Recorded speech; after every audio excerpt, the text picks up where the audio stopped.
Hey guys, welcome back to the channel. This is story about what if Naruto master rare Fuinjutsu known as the art of sealing things away part 1. Before I start, please do support. For more amazing content and comments for part 2, do consider to subscribe my channel and share my video to your friends and check out the description as well. Let's start the video. The number 9 is the highest single digit. In the growing hidden village of the Leaves, they were still recovering like its sibling shinobi villages. 5 years later, damaged buildings were upgraded, removed, or renovated to hold the still new coming citizens. Unlike the other villages, it wasn't the opposition in the Third Shinobi War that landed the last blow and allowed hate to manifest in Konoha's villagers. It was just the attack and sealing of the Nine-Tailed Fox. Being the oldest and most famous village outside of civilian life, it was said to be the most deserving that they dealt with the worst of the situations. Only a month after the war ended, as tension was still high with few casualties, Minato Namikaze was promoted to become the 4th Hokage. Adored as the Yellow Flash for his helpful part in the war, the woman he had married in secret was already long pregnant, and still fought in defense of the high walls when she was able to sneak away from her equally pregnant friend. 3 months after the war ended, as attempts of agreements were made, Kushina Uzumaki gave birth. Unknowing to everyone of who the father was or the real reason she was formally invited to the village years before, the Nine-Tailed Fox escaped. Mostly rumored to have been seen by the eldest citizens in the time of the Shodaime Hokage, its existence was only ever confirmed by its weaker tails, looming over the village for hours as its tails was able to create earthquakes and brush off the attacks. Only Minato Namikaze was able to defeat the beast by sealing it into his only child, Naruto. His last request was for her to be seen as a hero, hopefully under the guise of a boy. The villagers had no reason to see her as one. As far as they knew, he was a monster, a beast in human form who killed their beloved Yondaime, and what was left of his family. The cultures, region, and history are all different, but all the villages had scapegoats. In many of the ninja-ran ones, Jinchurikis were the locals' favorites to blame, looked down upon, and harm. Purposely given the same last name as his mother to keep her safe from the enemies of the Yellow Flash, she looked too different for her mother's own to target her. Already shamed for her status and hidden in plain sight, she was only able to be placed inside one of the many filling orphanages where she would never be adopted, never defended, and called them all besides what she simply was: special. Children act on what they think they should do and what is needed to be done, and intelligence is knowing quite a bit of it is what adults protect them from. Naruto did what she thought she needed to do first, to be seen as something other than a target. The anger she held and that grew at those around her was dulled during the visits of the reinstated 3rd Hokage, Hiruzen Sarutobi. Taught how to properly read and speak other than the repetitive insults to turn around at others, she was 5 years old when she was explained what a prank was. She will call it life-changing and anger management, but Hiruzen will call the moment afterward it instead. Stopping by the orphanage to personally inspect its teachings and lodgings, he wanted it to end in a trip for ramen with Naruto. During supper, where the other children were distracted, Naruto had a habit of gathering the toys the others weren't friendly enough to give up earlier, and simply enjoyed eating all the leftovers an hour later in secret. So stepping over an especially large pile of blankets that blocked the door, he sat down for the final part of the inspection process, interviewing a tenant. Left unknown during this time of what was going on in his office, an incident at the hospital of a failed system just a few days before was nearly resolved. Only a glance over and multiple signatures for approval was needed in the end, so one of the many Chunin were sent to search for the Hokage.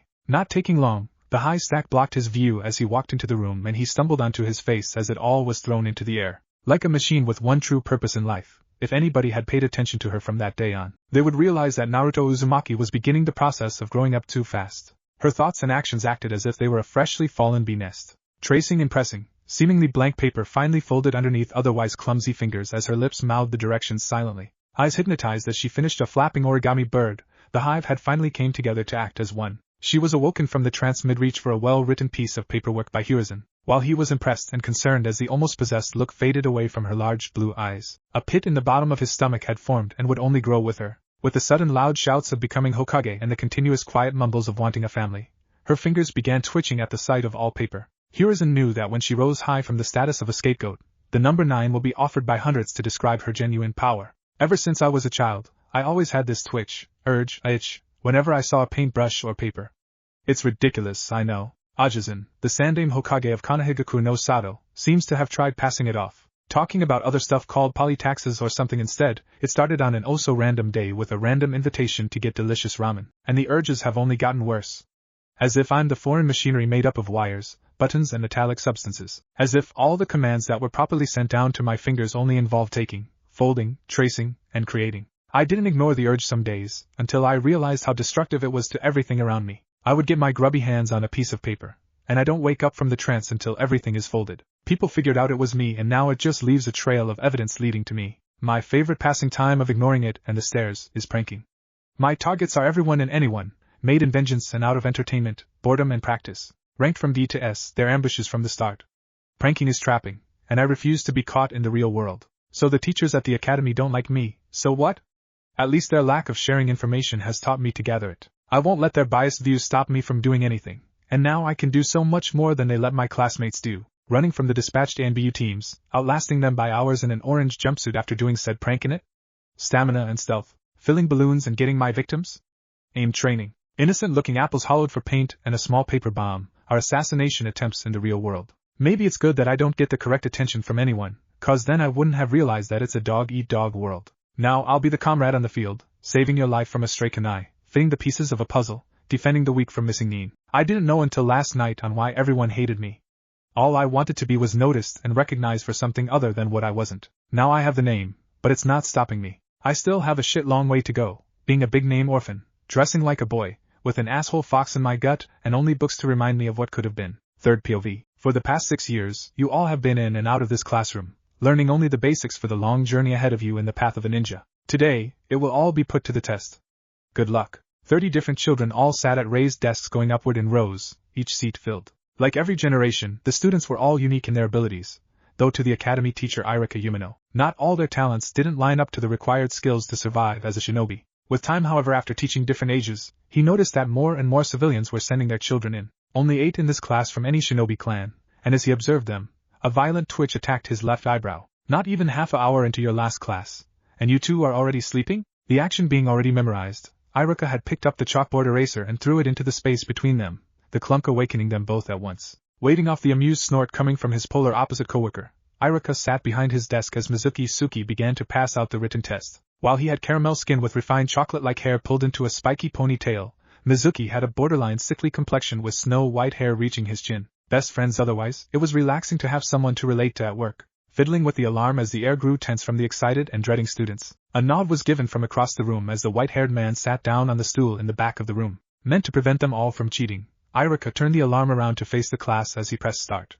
The alarm has been set to go off in 1 hour. You may begin now. With that, each student almost simultaneously began their tests, the noise of pencils on paper filling the room. Using this time to hopefully make a dent in learning about his next class, he couldn't help but still observe the most famous students in this class, the 8 clan heirs. It's not as if forbidden knowledge, but it's obvious how all the teams are going to be set up, if everyone passes at least. With a crinkle in his brow, he worriedly allowed his eyes to linger on his little sister figure, Naruto Uzumaki. As an academy teacher of this batch, eyes always turned to him when something went wrong. Which was actually frequently, considering who liked to cause most of the trouble. Only 7 of clan heirs are formally acknowledged, but he was once in the position as the orphan dead last. He understood the feeling, the thought process, and the need for attention. Yelling at the top of your lungs on how you're different from them because they just couldn't understand? His academy self would be disappointed at how he once treated her. Container of the QB on the day of her birth and stuck to pretend to be a boy for her own safety. Her pranks were vicious sometimes, but her interactions with the others she desperately wanted to connect to proved Irika was wrong about her, and he was happy to be. With her tongue jutted out as her face was scrunched up in concentration, her fingers twitched randomly as she wrote her answers. I'm sorry, Naruto, but you failed. His attempt to avoid seeing the heartbroken expression failed and she ran out as the pale, single and sickly clone had already disappeared in weak smoke before. Oh come on, Irika. Couldn't have you let him pass this time? He at least created one and got higher results this year on everything else compared to his last 2 tests. The hopeful eyes of Mizuki fell immediately at his friend's expression. I wanted to. He's come further than someone in his position has, but unless there were 3 sick ones trailing off with a heavy sigh. He shook his head before calling out for Ino Yamanaka. Why? Why couldn't I do it right?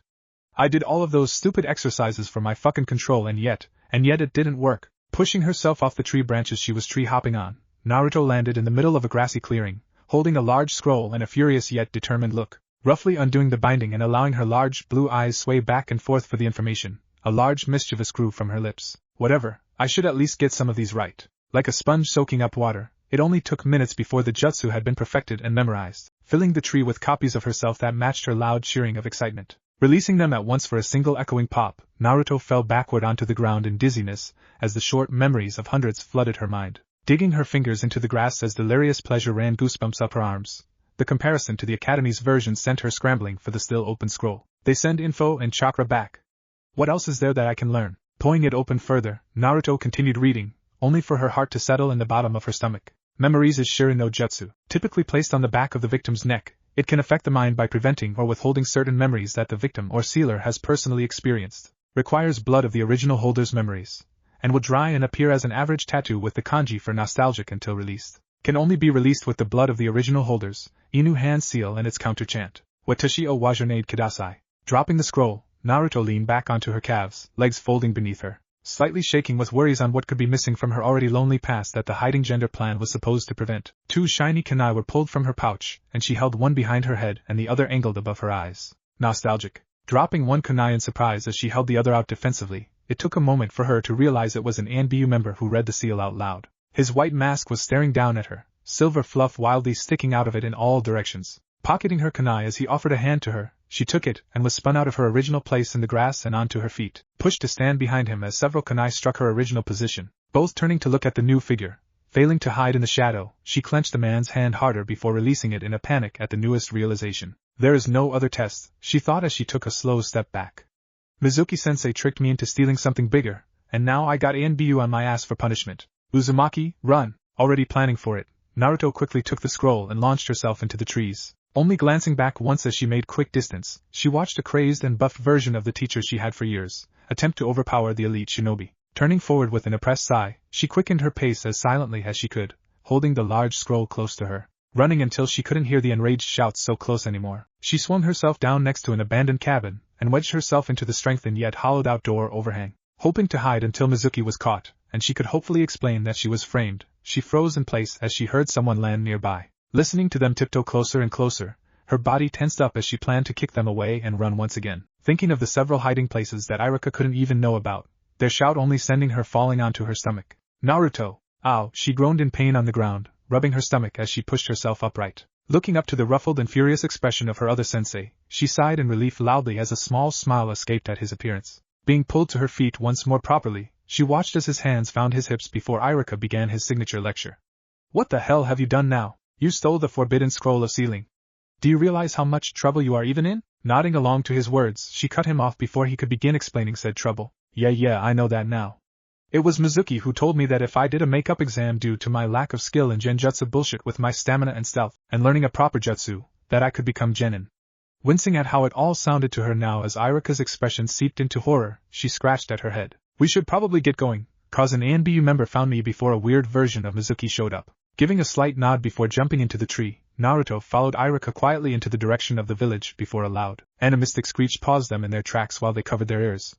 Trying to pinpoint the source wildly, Naruto caught sight of the fast-approaching Mizuki first. Leaping on all fours as his chunin vest was missing and blue standard outfit was ripped, triangular stripes had grown onto his now exposed and insanely muscled arms. Shinobi sandals missing, claws were clearly growing from all his nails. Arms naturally outstretched to Iruka as unheard words left his moving mouth. She quickly pushed her brother figure out of the way and slapped her hands into her newly learned hand sign. Tajikage no Bunshin. Creating a smoke screen before thousands of versions of herself were revealed, Mizuki halted in his sprinting as the closest clone to him waved cheekily. Allowing an excited tremor to shake her spine, all the Narutos mischievously smiled at the corrupted man. The first lesson you ever taught to our class was that this was a man's world, she called out. Unzipping her orange jumpsuit jacket to reveal a black shirt with 2 lumps sticking out, she shrugged coolly as his eyes found her. You did everything you could to prove that chicks will always be treated like dirt just cause we were born weaker. But am I strong enough for you yet, Mizuki-sensei? As the smoke completely disappeared and the rest of the clones were found hanging off every tree, he quickly disappeared underneath the sea of orange with shouts of pain as the original sat back with her arms crossed, unknowing that Iruka was staring up at from the ground. Impressed. Giving a smile of his own, he jumped back onto the tree branch and tried to carefully whisper into her ear, as the sound of skin assaulting skin became louder and difficult to hear over. With a confused look, she did as she asked and turned to him, closing her eyes. Untying his own headband and undoing the clutch on the goggles, he proudly tied his official shinobi headband behind her head, reaching down once more to hesitantly and affectionately kiss her nose, forcing her eyes to open with shock. Searching his face for the oddly missing piece of him, when she found her goggles in his hand, she smiled widely before leaping into his arms. Yes, thank you, shouting yes over and over again as she laughed happily. The sounds of her personal punishment to Mizuki faded into groans as rope tightly held him in place. Congratulations on making genin, Uzumaki. Jumping in surprise once more, both Iruka and Naruto turned to face the voice as Naruto held on tighter, knowing that her open jumpsuit exposed one of her biggest secrets.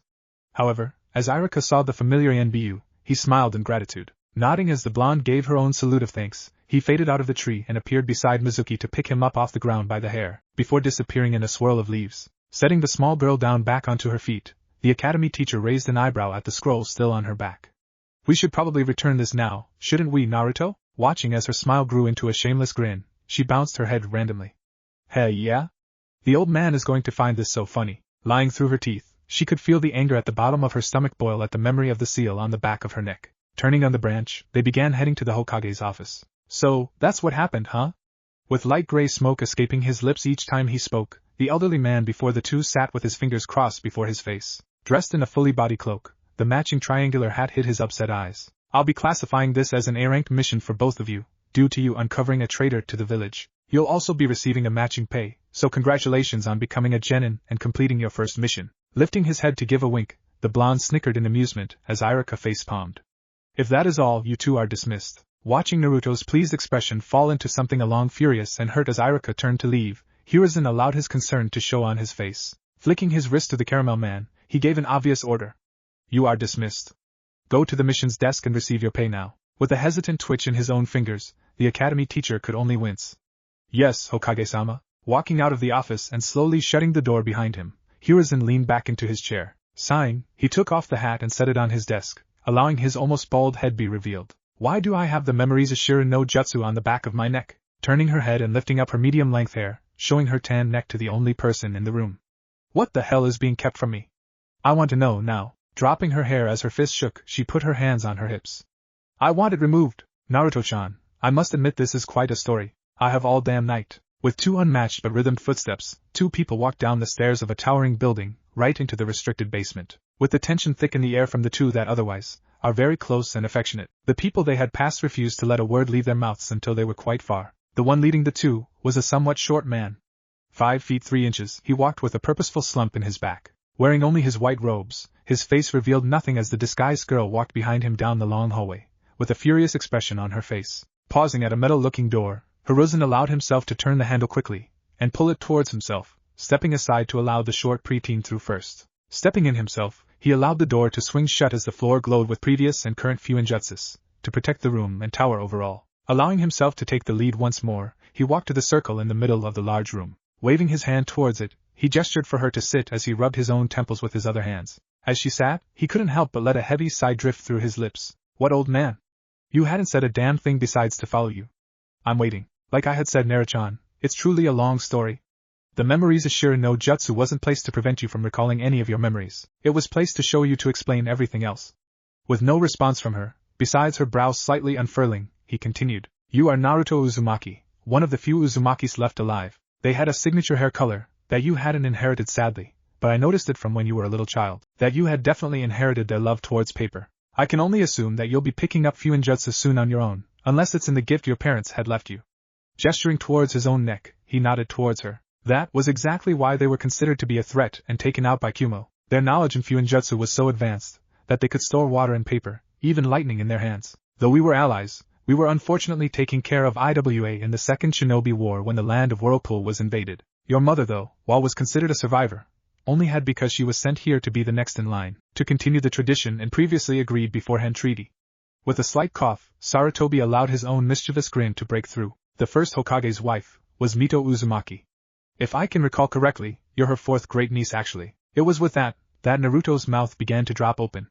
Your mother's name is Kushina Uzumaki. I won't be speaking of your father just yet though, due to being personally asked by him that he will be revealed by the unsealing of those memories on the back of your neck. Unfortunately, they both had passed on the night of the Kyuubi attacking, the day of your birth. With the grin having been dropped, Hiruzen allowed a frown to grow on his face. On that day, I had also allowed a decree to be passed, that no one tell you the truth.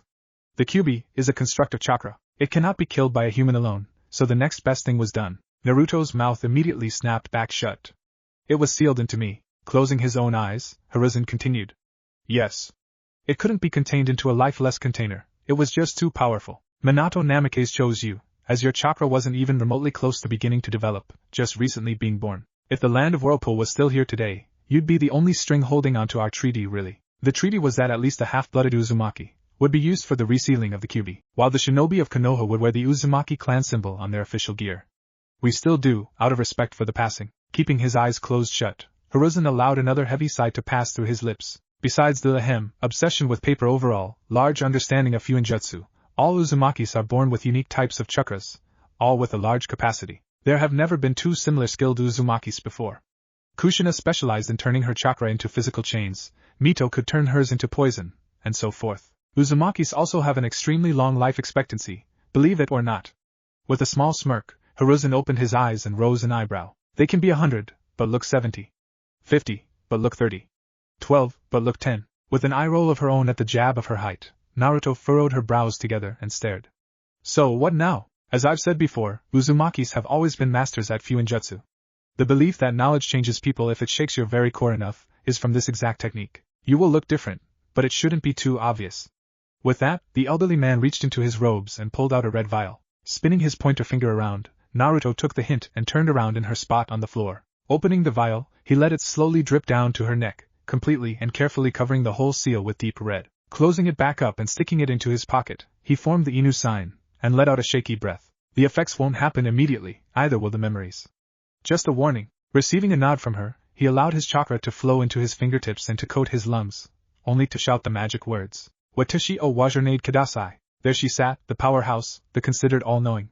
Her name was Tashiko Uzumaki, and it wasn't as if she was a seer, oh no, nothing close. She was just so vastly intelligent, and wanted us to all know. Never shutting up, she was always attempting to read into everything, even something as small as someone planting a flower. While I immensely disliked her, she was still second in command for a reason. While in a room of redheads, she still stood above us all.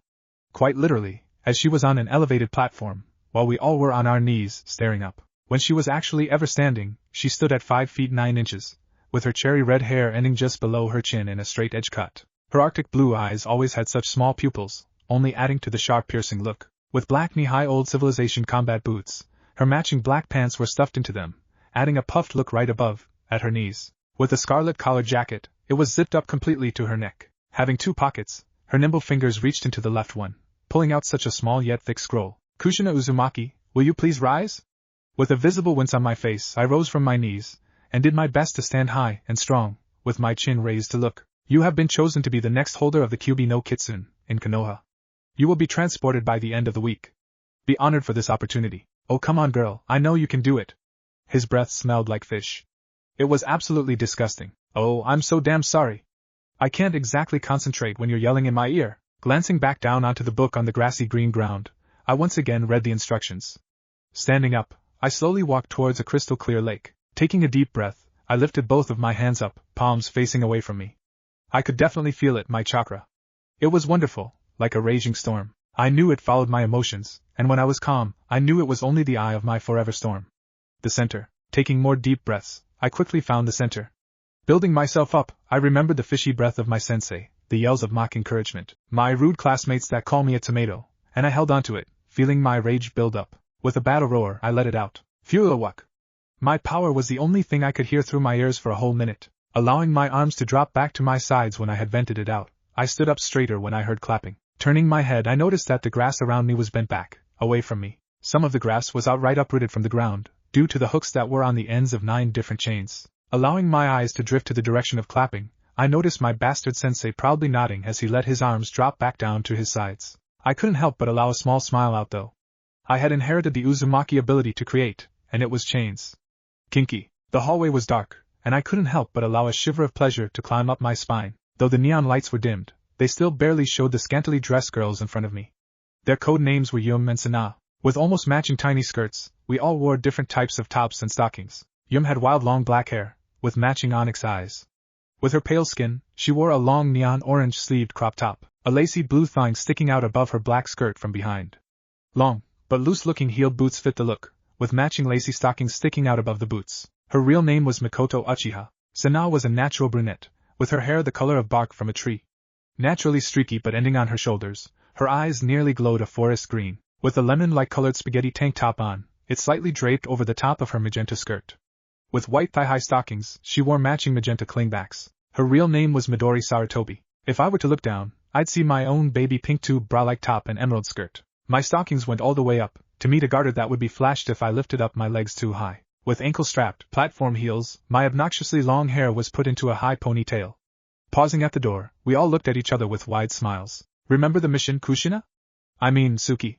With a wink, Mikoto giggled. Seduce and rob, hell yeah. I live for these nights. And with that, the door was swung open, allowing the smell of tobacco products and alcohol to hit our noises. The pounding music hit my ears, and I couldn't help but allow a wide smile to brace my face. All my stripper friends, all my ex-boyfriends, we all want the same thing, we all want the same thing. With a blink, a messy mop of spiky hair awoke from her borderline comatose state. With an almost blank look from her half-lidded eyes, she stretched out from her place on the floor, despite falling asleep in her bed. Sitting up and folding her legs, she allowed her mind to travel over the dreams she just had. No, the memory I had. With a slight scowl, she rubbed the back of her neck, where the former seal labeled no glastic was now acting as an actual freshly done tattoo, with the kanji of remember in its place.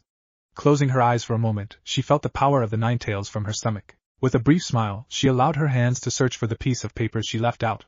Only using one tan hand, she was able to turn it into a lily. Tilting her head to the side, she quickly stuffed it above her ear and she stood up. Pushing the blankets back up onto the bed, she allowed them to fall into a loose ball as she walked towards the bathroom. Closing the door behind her, she took one look into the mirror and immediately allowed a dull thunk to echo the small bathroom as her forehead hit the mirror in disbelief. Now here are some books for you to read about your family history. It all has been taken from first-hand accounts of journals from multiple people, so it's quite accurate and considered recent. Go home and get some rest, but don't forget that you will undergo changes as you see more memories. With a scowl once again growing on her face, Naruto slowly pulled her head back away from the mirror. Heh, I thought it'd be worse. Turning her head side to side, her cerulean eyes had changed to a dominating yet bright violet shade, with a ruby outline. Only when she came closer to the mirror to admire her eyes, did she let out a very girly scream, despite her hidden identity.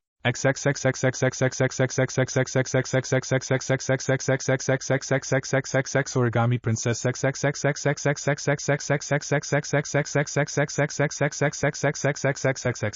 With a slight jump at the scream echoing throughout the village, the eldest Sarutobi in the room smiled sadly, which was hidden by his own folded hands sitting in front of his mouth. All right, settle down. It may just be a woman in a bathhouse. Now, to get down to business. Removing his hands from his mouth, Hiruzen Sarutobi straightened his back in the chair. Seeing as we have already discussed teams last night, and you know their public skills, observed from the teachers or reported from their clans, we only will be watching the announcement of team selection. I expect you to pick up your genin and test them, before the required reportation due in 2 days' time. Pulling out a little clear crystal ball, he rested one hand underneath it, and charged it with chakra. While with light, the ball may appear to be filled with different colors. It was with this, that those colors finally combined into a proper image, the almost full classroom at Konoha Academy.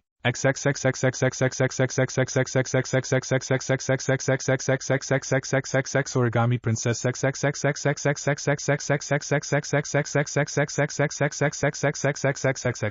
Reaching into her closet, she couldn't help but throw around clothes in panic. How can I hide this? Naruto couldn't help but screech. Ripping apart her closet, she paused at the jacket pushed all the way to the back. While she typically wore a jumpsuit to hide her identity without a hinge, this was given to her by the owners of her favorite ramen stand when she was younger. With a tilt of her head, she couldn't help be reminded of Tashiko Uzumaki, from Kushina's memories. With a high collar that would only leave an inch under her actual head, it was somewhat tight in the arm region but loose in the torso. Luckily, it was also orange, though more of a burnt shade with black outlines. With a shrug, she threw it on over her usual plain black shirt, zipping it all the way up. Checking the clock, she quickly began digging through her closet again, searching for a hat. Finding a black simple winter cap, Naruto could only sigh and roll her eyes. Carefully stuffing all of her hair in, she tied her headband tightly on top of it, ensuring neither pieces would be ripped off easily. Putting on her standard ninja-issued shoes, she allowed her original orange jumpsuit pants to hang above them. Stretching one last time, Naruto allowed her nose to scrunch when the sound of knocking on her front door reached her ears. Hopping over the pieces of clothing everywhere, she had to catch her balance on the door handle, quickly swinging it open. Hey there, Naruto. Thought I could walk you to school, to make sure you weren't late. Casually standing there, was only Iruka-sensei who grinned and winked at the last part of his sentence. Allowing her own grin, she nodded and stepped out, closing the door behind her, and locking it. What's with the new outfit? Turning dramatically to Iruka, she let out another screech, this time trying to sound manly. Grabbing a hold of his chunin vest, she shook his whole body back and forth as he stared in disbelief. Look at me. Only partially lifting up the cap, Naruto allowed a spiky clump of carrot orange hair reveal itself, and wildly blinking her eyes, to show the ruby and violet shades. With both eyebrows rising, Iruka's grin dropped as she pulled the cap back down. So you're just trying to hide it all? Yeah, and this was the only thing I could find to hide my hair. Waving her arms around, she let out an exaggerated heavy sigh. I just don't know what to do about my eyes. Why don't you just wear your old goggles around them, instead of letting them gather in dust? With that, Naruto's door was once again unlocked and slammed open as she shot into her studio apartment, and grabbed the pair of goggles sitting on her bedside. Strapping them onto her head quickly, she allowed the strap to hide under her cap. Repeating the actions to lock her door, she declared that she was ready with a salad. Walking steadily to the academy, They quietly briefly touched the topics of what had happened last night. Kushina Uzumaki was your mother? Yeah, I suppose so. I remember her, though I never knew her personally. Really? How could I not? She would be chasing around some of our former genins and chunins in anger or training. You could tell which one, by the way she was throwing her kunai and her hair. They called her the red-hot Hiberno for the way her temper flared. Former genins and chunins? But her hair would always split into 9 long clumps of hair and swing around wildly. But former, of course, because some of them had been promoted. Sliding the door open, Irika allowed the shorter male figure to walk through first. Waving his hand to the seats, Naruto understood to sit down somewhere in the chaos as Irika tried to calm it. Fortunately for Irika, it was the sight of an almost unknown silent student that silenced the room, watching him step up and sit next to a sleeping pineapple-shaped boy. Coughing into his fist, had snapped towards the only chunin in the room. Due to some unforeseen circumstances, Mizuki will not be arriving for the team placements. I would like to congratulate all of you though for making this far. The ninja road is a long one, full of hardships. With that, Naruto's covered eyes slowly closed, and resting her forehead on the desktop, she allowed herself to drift into sleep. It was warm, intoxicating. Having all this attention in your hands, and it was still terrifying. I knew the eyes were on me, mainly in amazement. With my hands in the air, I allowed my hips to swing side to side as my legs twirled me in a slow circle. Ridiculous slutty act otherwise, the dark red light shining onto me gave a mysterious vibe that I knew were drawing people in. While the club normally played bouncy dance music, we had personally requested some dark, almost seductive sounding songs for this moment. The mission was quite simple, and could be summarized into seduce and rob. In reality, it was bigger. A rich man named Gatu was here, and was looking for women to bring home. Typically you'd expect to sleep with him for a lot of money, only for him to imprison you and sell you off to be whatever your owners wanted of you. It was disgusting, and yet we wanted to take him down. We weren't even being paid. Couldn't help it, this justified thrill. Opening my eyes, I could see Mikoto steadily dancing her way to me. Resting my hands on her hips, she rubbed back against me, head leaned back, her hair flipped over her shoulder currently. Swaying our hips in harmony, we allowed the music to take over us. In the corner, Midori was laughing it up with Gatu, flirting as he bought drinks for the whole table, full of beautiful women. Gatu, though, had his eyes on darting back and forth from each of us. We had arrived together, making it very clear to the room that we were just friends looking for a night out. It was also clear what he was expecting. Turning around, Mikoto faced me, still swaying her hips with mine. Allowing her hands to rest on my shoulders, she leaned in and whispered in my ear, "Wouldn't it be cute if little Sasuke and Naruto were friends when they're older? We could throw little play dates." With a giggle, I grabbed her hands and continued dancing. "Yeah, you'd be crazy, Aunt Mikoto." And Midori trailing off, I looked over to Midori, who was pointing towards us to Gatu. Mikoto and I waved to them, catching both their attention. With a hand gesturing to come to them, we slowly made our way to the crowd, and I turned to Mikoto one last time. And Midori would be her godmother. Allowing one last shiver of pleasure, at this feeling of being in control, I listened to the lyrics of the unique song chosen by Midori herself. Am I beautiful, as I tear you to pieces? Naruto's POV. I woke up on my own, rather than having Irika throw a chalkboard eraser at me like normal. I woke up because the memory had ended, that was very clear. Unfortunately, it also left me a bit breathless. Taking slow deep breaths, I tried focusing on what Irika was saying before I even attempted thinking over that memory, and how it could be connected to the ones I had before. Under Shizuna am I. Team 7 is Sakura Haruno, Sasuke Uchiha, and Naruto Uzumaki. What? My eyes darted towards the only pink-haired girl in the class, and though I couldn't see her face from sitting behind her, I could hear the disbelief in her voice. But sensei, he failed the genin exam. How could he be on our team? With a roll of his eyes, Irika allowed his clipboard to tap against his hand in impatience. Due to some circumstances, he has technically passed the makeup exam, which is much harder than the one you took. She almost sat down back in her seat, before she shot up once again. Then where is he? With a full blown-out grin, I loudly fake coughed into my hand, and waved with the other when the rest of the class snapped their heads in my direction. Hi, Sakura-chan. It was with that and a huff, that she angrily sat down in her place next to Sasuke Uchiha. As I was saying, your sensei will be Kakashi Hatake. Anyways, teammate will be. This must be Mikoto's own son then. With a frown, I couldn't help but stare at him from the side, luckily having my goggles hide where my eyes were looking the first place. Our parents were friends. That must have been their last mission then, before they had us. Completely missing the rest of the team selection, I winced, wanting to know how everyone else was partnered. With a shrug, we were all released to lunch, told that our senseis would arrive afterwards. I didn't wait around though. Picking up 2 bowls of ramen from Ichiraku, I quickly made my way to the Hokage tower, having questions for the one Sarutobi I knew in person. Hey old man! I shouted as I literally kicked in the door, making the secretary screech. Sitting at his desk, he was apparently in the room alone as a large poof of smoke dispersed. With a shake of my head at the oddness, I quickly walked in and set his order of ramen on the table, and the only clear spot away from papers. Peeling the wrap off our bowls, we settled down. Waiting for him to at least get a few bites, I thought of how I could question him. Oh, the hell with it. Who is Midori Sarutobi? His eyes nearly popped out of his head, and with a pause in his chewing, he pushed his body away from the bowl and quickly swallowed. Did you have a few memories with her already? With a wild nod of my own, he sighed and shook his head. She is my own niece actually. She typically is on missions though, borderline overworking herself. Right now she's on another, and isn't expected back for at least another month. I'm sorry, Naruto. He winced himself, staring into the broth, slowly stirring the noodles. I couldn't help but bite my lip and look into my own bowl. And Mikoto Uchiha, she's been gone, hasn't she? There was no verbal response, so when I looked up, I just barely caught my grandpa figure nodding. The Uchiha massacre. I couldn't help but softly sigh and continue slurping down my bowl of noodles in silence. So Sasuke and I were meant to be friends, but that never happened because Mom passed on the night of the Kyuubi night, so people must have prevented Mikoto and Midori from caring for me. Wait, who are my godparents? I couldn't help but shoot my body up, right in front of the old man's desk. Fingers twitching at the sight of paper, I winced and tried to keep my eyes forward at Jisan. Kushina said that apparently Midori would be my godmother, so do I have a godfather too or did nothing happen?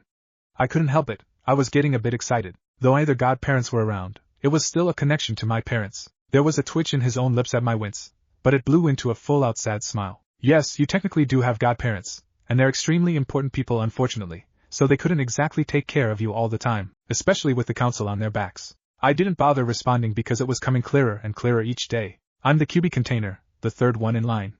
We can be weapons with the powers sealed into our stomachs. As children in Konoha, we learned of the first Hokage and his ability to manipulate wood itself, and his ability to control the bijus, in which he gifted each main nation and their shinobi villages with their own as a sign of peace. Over time, though those that may hold the biju might be treated cruelly, we're still signs of villages' power thanks to him, if anyone besides their own blood took care of them well. The political power over such a weapon, though we may be genin at one point, is unbelievable. It's clearly even worse in Konoha, due to Uzumaki's being the holders of the most powerful biju. That's why no one could adopt me, outside of biased views. By this point, I'd been done with my bowl of ramen. It was just sitting empty in my lap. My fingers were beginning to twitch, so quickly and violently, I couldn't help but allow myself to soak in my thoughts of such horse shit. Naruto-chan? I wasn't allowed to have a family, all because some families didn't want to be jealous of one another. I understand that someone would have adopted me just for the power, but even they would have to at least accept me enough to allow me to carry their name. Are you okay? No, I would have never carried their name if I knew this before and was adopted. Knowing now I refuse to be the joke of my family, even if I'm not the last one yet. I may not have their signature look to show off my Uzumaki birthright, but I will do my best to be good enough for them. Naruto-chan. Look at me. I can't help it, I'm shaking. I'm so angry. I could have had a family, here in Konoha and in another place of the world, always. I could have grown up loved, taught how to read properly when I was 6 years old, instead of flunking the first half of my time in my academy all because people let their fears get in the way. They could have made a treaty with them, instead of destroying and wiping out entire lives. Archives of history and information, for God knows what now. I could feel my chakra stirring. It was whirling in a wide circle, slowly closing in. It was a hungry whirlpool, consuming all. Besides, what gave Kumo the right to decide what was dangerous? My fingers were beginning to clench, twitch, and without paper there, began to follow immediate instructions on how to create an origami fox, or at least, until a tan, almost wrinkly hand rested on both of mine. Looking up, Jisan was staring into my goggled eyes. In there, was worry and curiosity. Taking deep breaths, I slowly calmed myself. Are you okay, Naruto-chan? My fingers slowed to a stop, and my shaking calmed into a small tremble every once in a while. With a silent nod, he patted my covered head. Thank you for the lunch, though I believe you should be getting ready back to class to meet your sensei. Yeah, you're right, Jisan. Moving the bowl from my lap and getting up to leave, I stretched my arms above my head. Hey, what was the name exactly, of the place Kumo destroyed? Moving back to his own swirly office chair, he settled himself in comfortably, and smiled up at me as his other hand reached down to one of the lower drawers in his desk. That is typically locked. With a click, he looked down for just a few seconds before apparently finding what he was looking for. A clearly yellowed envelope. He reached out to hand it to me. Taking it, he finally answered my question. Yuzushogakure, in Yuzu no Kuni. And with a shooing hand I smiled at him. Hidden village of the whirling tides, in the land of whirlpools, huh? Walking out of the official Hokage's office, I was able to glance at a clock, and begin heading back to the academy, slowly. The memories are in an order, one they set on their own. So, the first one? How Kushina became the holder of the Kyuubi. Dodging citizens, no matter how slow I walked, I made it back to the academy with no delays, on time, to see other senseis begin popping into the room or walking through the door, picking up their students. Sitting down myself, I sat in Shikamaru's original seat, behind Sasuke and Sakura and began playing the waiting game. The second memory, the Uzumaki chakra ability. Maybe I should begin, to see at least what I can do. Despite being lost in my thoughts, I was constantly glancing at the door, waiting for when our sensei would arrive and pick us up as we were the last team waiting. The third, I guess, to show me who her closest friends were, and the fourth, to show me the plans she had for me? I dunno. With an annoyed sigh, I threw my head back and stared at the ceiling, counting the tiles. There was nothing else to do besides this and to try and discover my own special ability. Hearing Sakura sigh, and begin muttering under her breath, I quickly went from counting ceiling tiles to closing my eyes, and blending the noise around me together. Steadily, Sakura's voice began mixing with the buzzing of quietly squeaking yet several swinging ceiling lights. The pushy wind outside, rustling the tree right outside the window, soon followed into the blender of noises, calming my breath into a slow rhythm. It only lost itself in the blender, as if it was milk being steadily added into a smoothie. The blender itself didn't make any noise, though it constantly spun, with no stop as long as I held on. Almost as if consuming the mixed noises, only listening to them combined, quickly became a part of me, completely. My chakra was coming to life with each drop of the noise smoothie swallowed, no longer just swirling pointlessly, into a never-ending circle. Now it was wrapping itself around me, tightly as though it was a blanket, and I was its black hole of a center, forever tightening. It was when the blended noise disappeared, though not the feeling, I finally opened my eyes to a dark and damp sewer. Along the walls there was a mix between rusted and brand new, cleaner-looking pipes. While there was always a puddle of water on the floor everywhere, the apparent water in the pipes were colored differently. In the cleaner pipes, there was a soft blue, steadily dripping and flowing at an even pace. The rustier pipes, though, flowed in pulses, making the whole set of pipes rattle throughout the hall randomly. Glowing a nasty red, the mossy covering parts of the wall shied away from those, instead wrapping around the cleaner pipes. Down the hall, though, there was a gentle, warm light compared to the darkness. Slowly walking to it, my eyes followed the design of pipes. Most were tangled around its own type of color, though there were random bunches that swirled, and just absolutely glowed a dark purple, almost as though the red and blue were mixing. While the warm light at the end got closer, the whirlpool feeling had once again disappeared. Another feeling, though, completely took over. It was the mischievous streak, the borderline adrenaline injection, when I knew I was beginning to live life on the edge. My exposure to being better, to being different in a whole other way, the feeling of when I knew I could take control of the situation, and win with no problem. Lifting my head higher, I walked toward the light and stopped at the entrance, peering in. The room was larger than the Hokage tower itself, and on the other end, stood tall bars. In the middle, there was a simple paper with written kanji. Several of the red pipes completely ran into the cage itself, with more of the mixing swirling pipes hand in hand. While the mischievous feeling still contained me, I quickly connected the dots on where I was. QB, you called human? There, separated by many bars, opened two enlarged bloodshot eyes. With the shade of red matching the chakra pipes, two pitch black slits for pupils only added a sharp look. Walking only 2 steps forward into the room itself, the water was already crawling up my shoes, to my ankles. Where am I anyways? Your mind. You came here all on your own. With a large ripple in the water and pause, the QB stood closer to the edge of his cage, revealing his radiant figure completely. Now what do I owe my gracious jailer for this visit? With a furrowed brow, I stared at him silently as my mind slowly mulled over on how I arrived. Mito Uzumaki, Kushina Uzumaki, and now me. Tilting my head, I walked just a few steps closer. Not breaking my stare, I allowed my hands to cross behind my back. With the ground trembling, I saw his furred legs tense as his claws dug down into the concrete. I truly had nothing to say. His reaction on just their names had clearly upset him, clearly making it obvious that he didn't have the best interaction with them. I wanted to ask him on how they were personality-wise, and what did he even know about the Bijus overall. To know on if he knew about human history itself, to know his thoughts. Because he clearly wasn't just a chakra construct. He could clearly feel, and to feel something more complex and react so simply, he could think, talk in our own human language. And all the theories we had learned previously in the academy just didn't add up to this itself. So what, chakra could just gather in the air and create something harmful that can talk? There were summoning animals, even fox contracts, but none with multiple tails. Was there really a god, with a heaven and hell, creating demons that were set free on earth, never being able to properly die? No, there is clearly a god. The Shinigami himself sealed you in me. The Shinigami himself has our 4th Hokage sitting in his stomach, because my mother wasn't able to keep you in her. But then, why do you exist? How do you exist? Human history has tracked us further than we want to acknowledge as ninjas and citizens, but you only appeared when chakra usage began to boom. It became clear that the fox could hear me, as he unclenched his claws from the concrete and sat back down. It became even clearer, though, that he didn't want to answer me in anything. With a sigh, I shifted onto my left leg and closed my eyes. Letting go of my thoughts, when I opened my eyes again, I was back in the classroom. Sitting forward in the desk, I rested my head into the palm of my hand and stared at the chalkboard. With a sigh, I checked the time. 4:38 p.m. Reaching into my pocket, I finally pulled out the envelope that was handed to me by Ji-san. Opening it, I found out it was an already pre-written mission request, asking to have a jounin escort me be taken to the ruins of Yuzushiogakure, in Yuzuno Kuni. Labeled AB, everything was filled out except the personal request of which jounin and the signature of the one requesting for escort. With a small smile though, I finally heard footsteps coming down the hallway. Glancing up at the door, I fumbled to put the request back into the envelope as Sakura and Sasuke finally heard the footsteps themselves. All staring intently at the door, it slowly slid open. Stepping inside, the man was taller than average, wearing the typical jounin uniform green jounin vest with navy blue loose shirt with puffy pants. He, though, had a mask that crawled up his neck and ended above his eyes. Only one was revealed though, as the other was covered with his slanted headband. He had defying gravity, silver hair. With his audible sigh, I recognized him from last night as the dog ANBU. My first impression? You're all boring. Walking out the door, he had a slouch in his back and his hands in his pockets. Meet me on the roof in 5 minutes. Standing up, Sasuke attempted to take the lead in our small line for heading to the roof. With a roll of my eyes, I didn't say anything as we all marched up the stairs. Naruto POV. We were all sitting on the steps properly leading to a balcony, overlooking Konoha. While Sakura was attempting to be snuggled up to Sasuke, I was sitting off the side, a few steps down from him. Kakashi Hatake, though, our apparent sensei, was leaning on the railing with his arms crossed.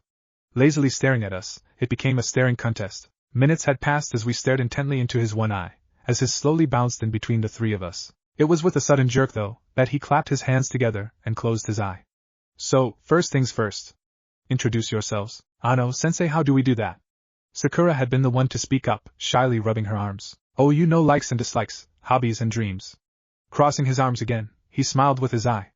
It's not like you could tell behind his mask. Can you show us how to do it? It was Sakura again, though her voice sounded a bit more firm and bolder compared to her first shy question. All right, and with a shift in his legs, he raised one hand to rub his chin. My name is Kakashi Hatake. I like quite a bit of things, but I also dislike some other things. My hobbies include doing stuff. My dream, though. It's pretty cool. Meeting with blank stares and twitching eyebrows, he once again did his eye smile, and pointed at Sakura. All right, you first, Pinky. Turning my head around completely, I was able to catch her face dropping into an angry scowl. With a little humph, she crossed her arms tightly and upturned her nose. My name is Sakura Haruno, not Pinky.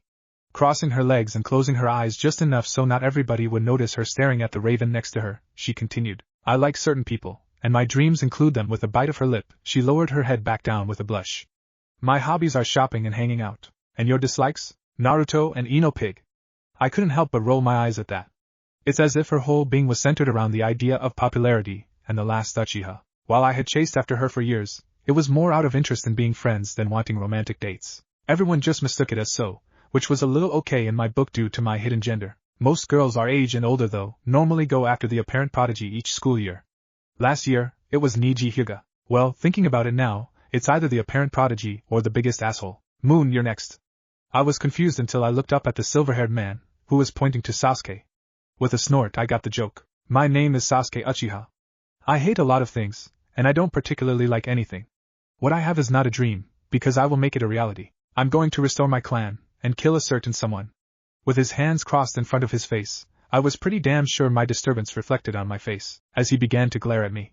Sakura, though, was staring at him with hearts in her eyes. Everyone in Konoha knows about the Uchiha massacre, where Sasuke's older, famed brother had snapped and killed everyone.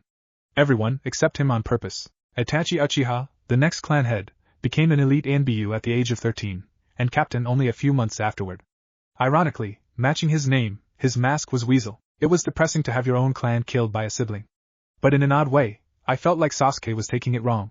It happened, yeah, who wouldn't be traumatized for it? But he was only 6 years old, and he suddenly just flipped and decided that he wanted to kill him. Unless someone told him it was a good idea to do it, for closure or enacting punishment, then the idea of personally killing him should have came later in his life. Son, you're up next.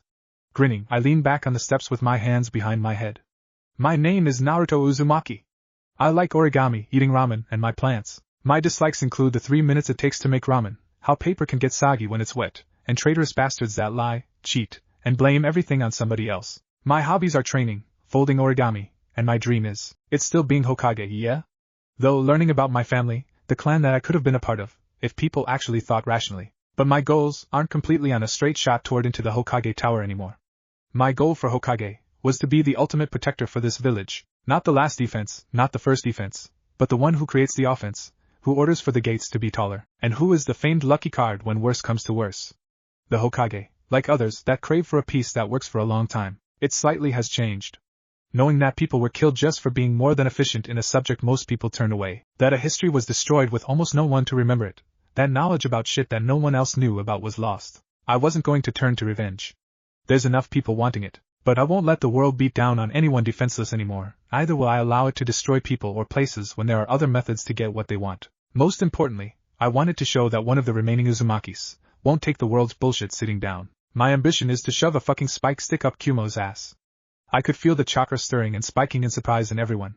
I knew why. Because I used to shout about how I was going to be Hokage all day whenever I got the chance, but I was coming to realize that the world was much more complicated, and though I knew the road to Hokage was tough, there were just some things that needed to be done first. Wait, since when could I feel people's chakra this detailed? Well, you guys sure are weird. Tomorrow, we'll be taking on our first activity. He hadn't moved much, but his chakra was still stirring in surprise. And it's going to be a survival activity. But sensei, we've already done those in the academy.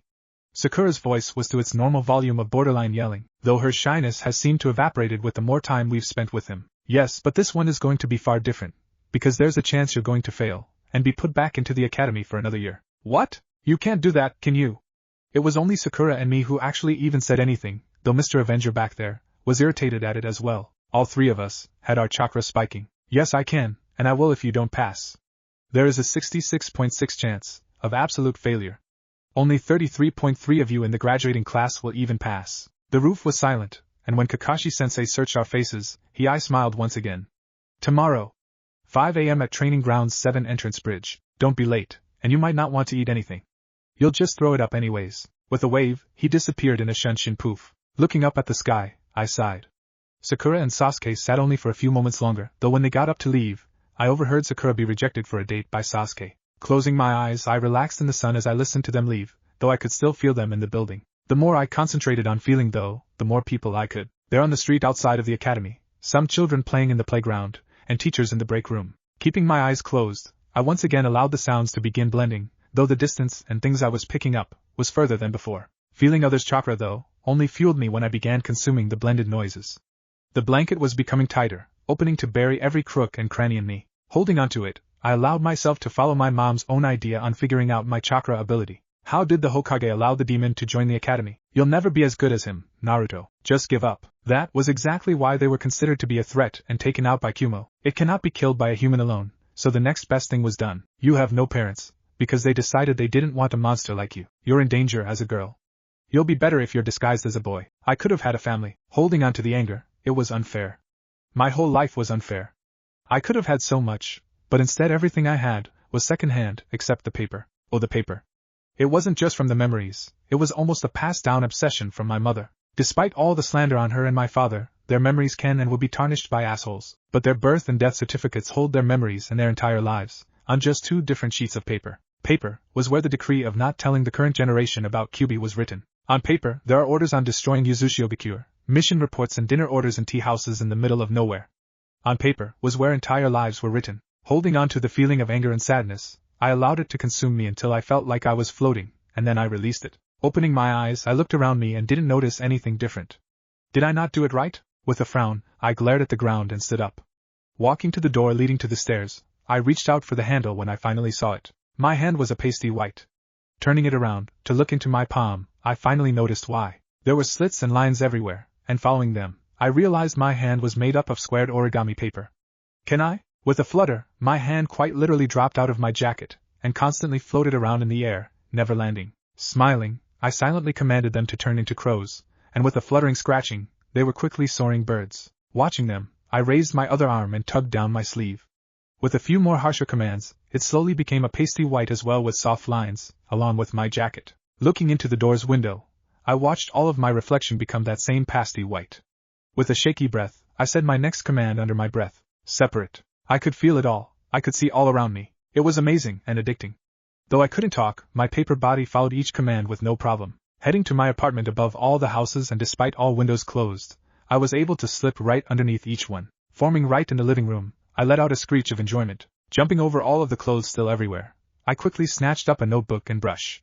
All the things I can do now, being paper. Sitting down at the rickety desk, I quickly began creating ideas for jutsus I could now create as I steadily undressed from my disguise. Origami Princess. The ball was absolutely stunning.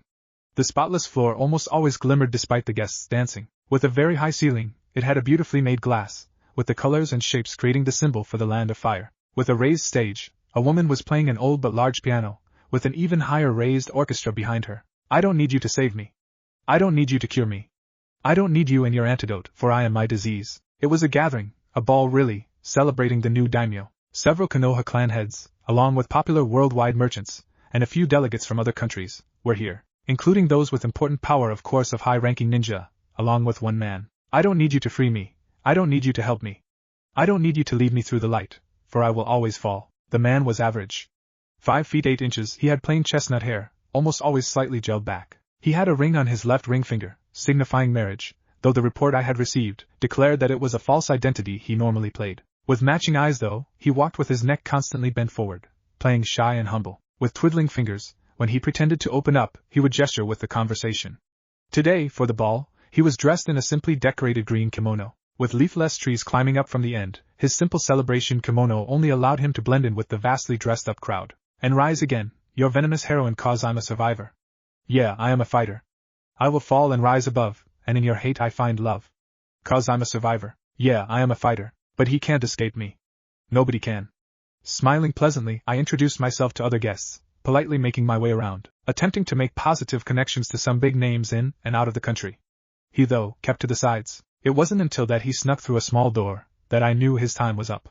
Following him, I allowed my kimono to below behind me. I will not hide my face. I will not fall from grace. I'll walk into the fire, baby. All my life I was afraid to die, but now I come alive inside these flames. Always keeping myself just behind him, I covered my vast chakra. When he arrived to a small room, I quickly snuck in through the door and kept myself hidden in the shadows as he undressed. You don't want me to love you. You don't want me to need you. You don't want to look at me, for you will turn to stone. Underneath his kimono, there was only a small wrapping around his genital area. Baring my teeth, I finally allowed my chakra to form just enough to create my chains. Coming out of the palm of my hands, I raised them just enough to not drag on the floor and make a noise. When he had paused in his undressing, I quickly willed the chains to wrap around his body. Trapped, he tried screaming for help as I stepped forward and slapped a sticky paper seal onto his mouth, sucking away his chakra and silencing him. You don't want me to hurt you. You don't want me to bite you. You don't want me or my aching soul, for I will only fall. Forcefully turning his body to face me, I stood in the moonlight casted from the window. Reaching up, I slowly undid my long hair from its style. Once it fell though, I reached behind myself and began undoing my complicated kimono. His eyes had widened, but when the wrapping finally fell to the floor and my kimono fell open, his interested eyes had began to glint fear. And rise again, your venomous heroine, cause I'm a survivor. Yeah, I am a fighter. I will fall and rise above, and in your hate I find love, cause I'm a survivor. Yeah, I am a fighter. While being in Konoha since I was 9, I still closely followed the Uzushiogakure battle outfits, as I found them more efficient due to my special chakra, such as most Uzumaki did. With a loose, orange one-shoulder strap vest, it fell open for the puffy-sleeved but otherwise tight black shirt to peek through. Adding my own touch though, I had a long orange skirt on, with slits riding up the actual puffy black standard pant legs. I adorned the modernized old civilization knee-high boots. With a sinister smile, I allowed the kimono to fall off my hidden outfit. Showing him my hands though, was when he began struggling. I will not hide my face. I will not fall from grace. I'll walk into the fire, baby. All my life I was afraid to die, but now I come alive inside these flames. Allowing the chains to drop out of my hands to be held more properly, I tugged him forward for him to roughly fall onto his knees before me. Why hello Yusei Shimura, I believe you understand why you're here, don't you? With a hurried shake of his head, his eyes gleamed with desperation, but my sinister smile only grew. You haven't just committed any pathetic crime against me, but something absolutely monstrous towards my people. Bringing his face in close, I allowed my dessert-smelling breath to blow across his face. My name is Queen Kushina Uzumaki, of Yuzuno Kuni. Holding both chains in my left hand, I allowed my right to raise and caress his exposed face. Or what's left of it. All because of you. Using my fingernails, I began to claw into his face, leaving long bloody scratches. The daimyos all even claim that since I'm the only exposed Uzumaki left, that I can do whatever I want with the land since I'm the official queen. But I won't, because I don't want any more of your filth near it. I couldn't help but strike him, forcing him to fall onto his side as he muffled a scream of pain. But you are the reason that it's destroyed. Did you ever realize that, when you exposed our defense? Willing the chains to form an official metal collar around his neck, I pulled him back up to his knees. Did you know Kumo's plan to annihilate us? Or did you just assume with your so pointlessly empty head, that they just wanted to raid us of our resources? With a grimace, he nodded in fear. You're so pathetic. Standing up once again, I looked down at him trembling. Watching, I tilted my head. Using my right hand once more, I reached into the pouch tied onto my right leg, and pulled out a shining Yuzushigakure headband, and tied it onto my forehead with no problem. Watching me, I didn't look away from his pleading eyes the whole time. You have committed crimes, not against just Yuzushigakure, but against Yuzu no Kuni and her people. With our treaty to the Land of Fire though, that gives me the power to announce you as a known criminal, even here. I thereby sentence you to immediate death. Raising my right hand, I showed him the back, that began glowing with a seal. Slowly, a Celtic sword came out, handle first. Dropping the chains in my left hand, I slowly grabbed hold, and pulled it out completely. Turning it a few times, allowing it to shine in the moonlight, I smiled one last time, one more of guilty pleasure. Once again willing the chains, they moved his body to the side, and forced him to bend forward as the collar slowly came undone. Taking the Celtic sword in both hands, I raised it above my head, allowing the carved words of the Yuzu no Kuni's official queen blade to shine and reflect in the light. May you never forget.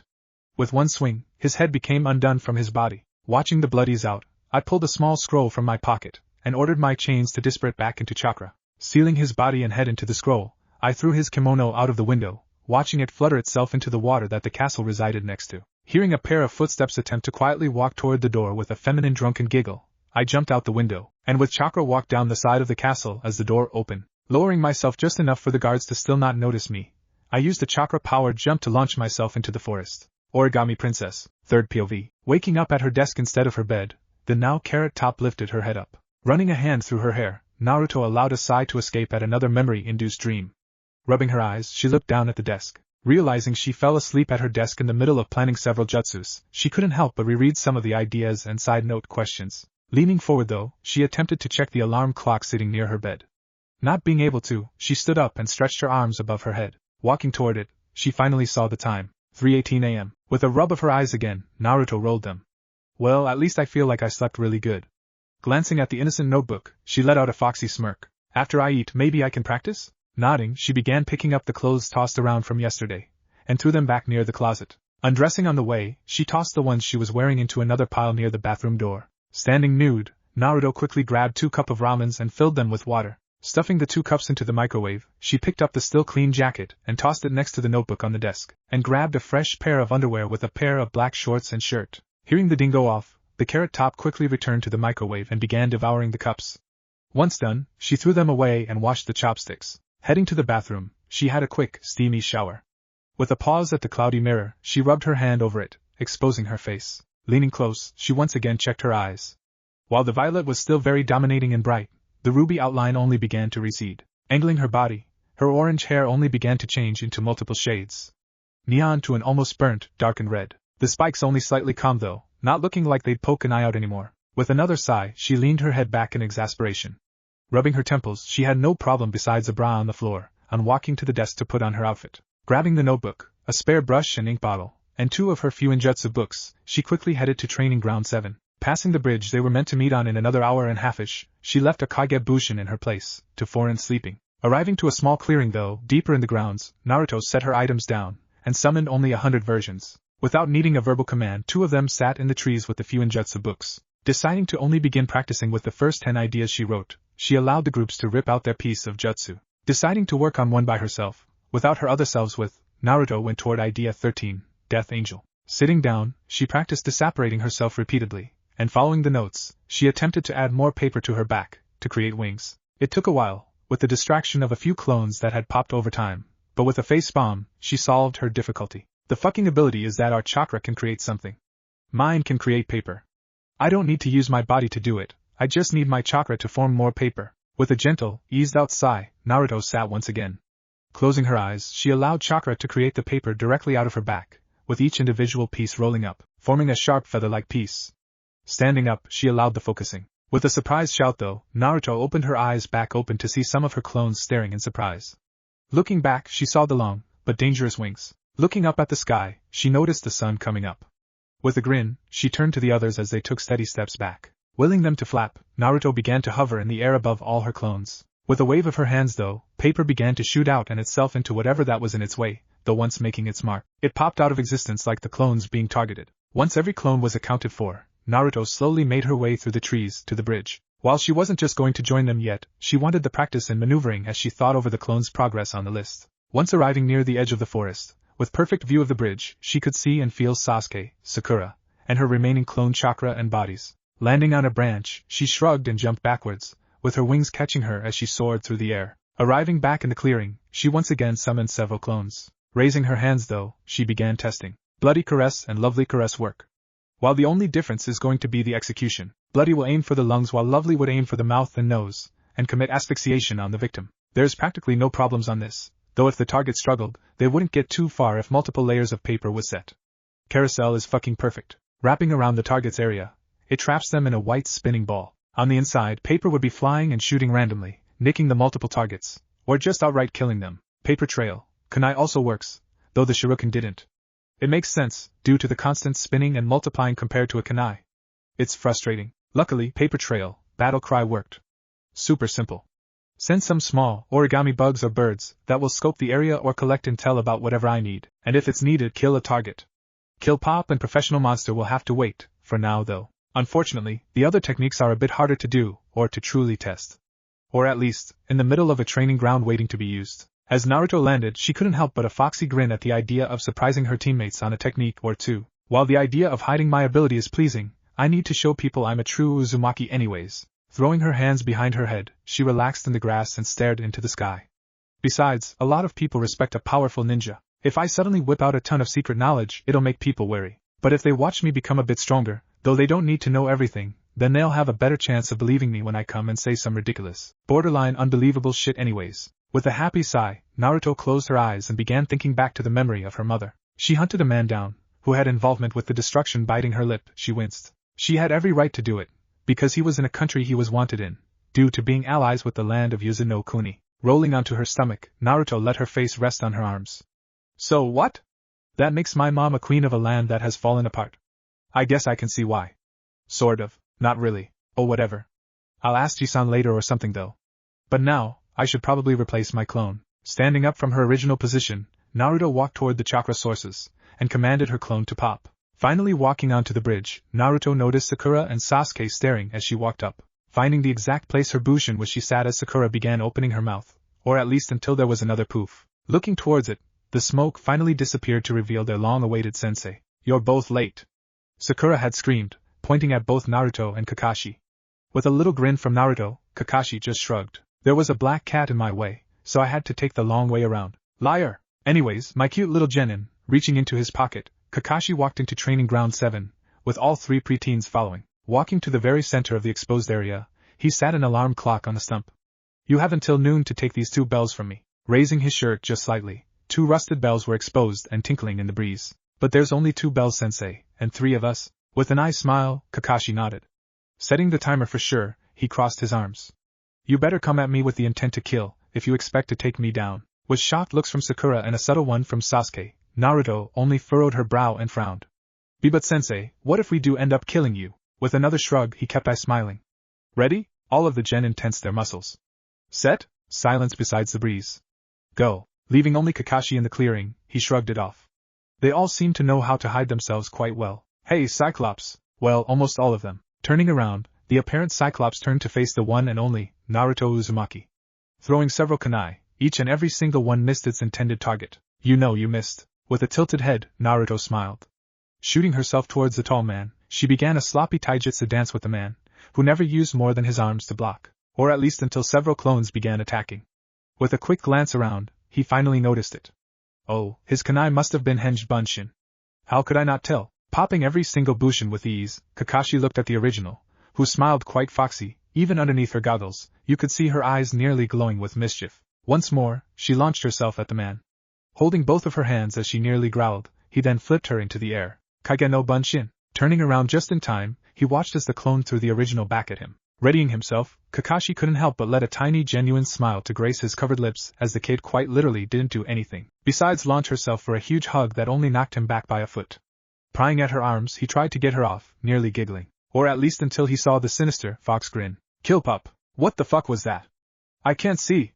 Due to being so close to an explosion, caused by an apparently suicidal Naruto, Sasuke Uchiha could not see for the life of him. What the fuck?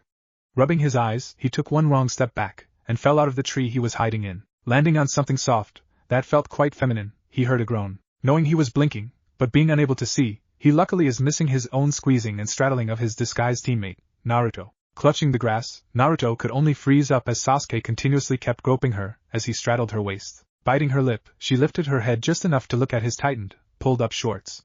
Wincing, she let out silent shuddering breaths. Sasuke, though, didn't know which teammate he landed on. What happened?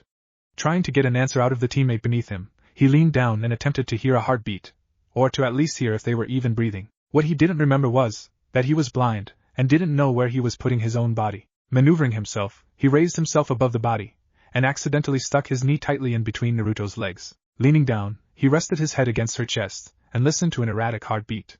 Lifting his head back up, he frowned as his vision steadily began returning. Blinking even further, he finally began to see the color orange, and a familiar face, flushed red. Still breathing as equally erratic as her heart. Oh fuck. Dobe, what the fuck did you do?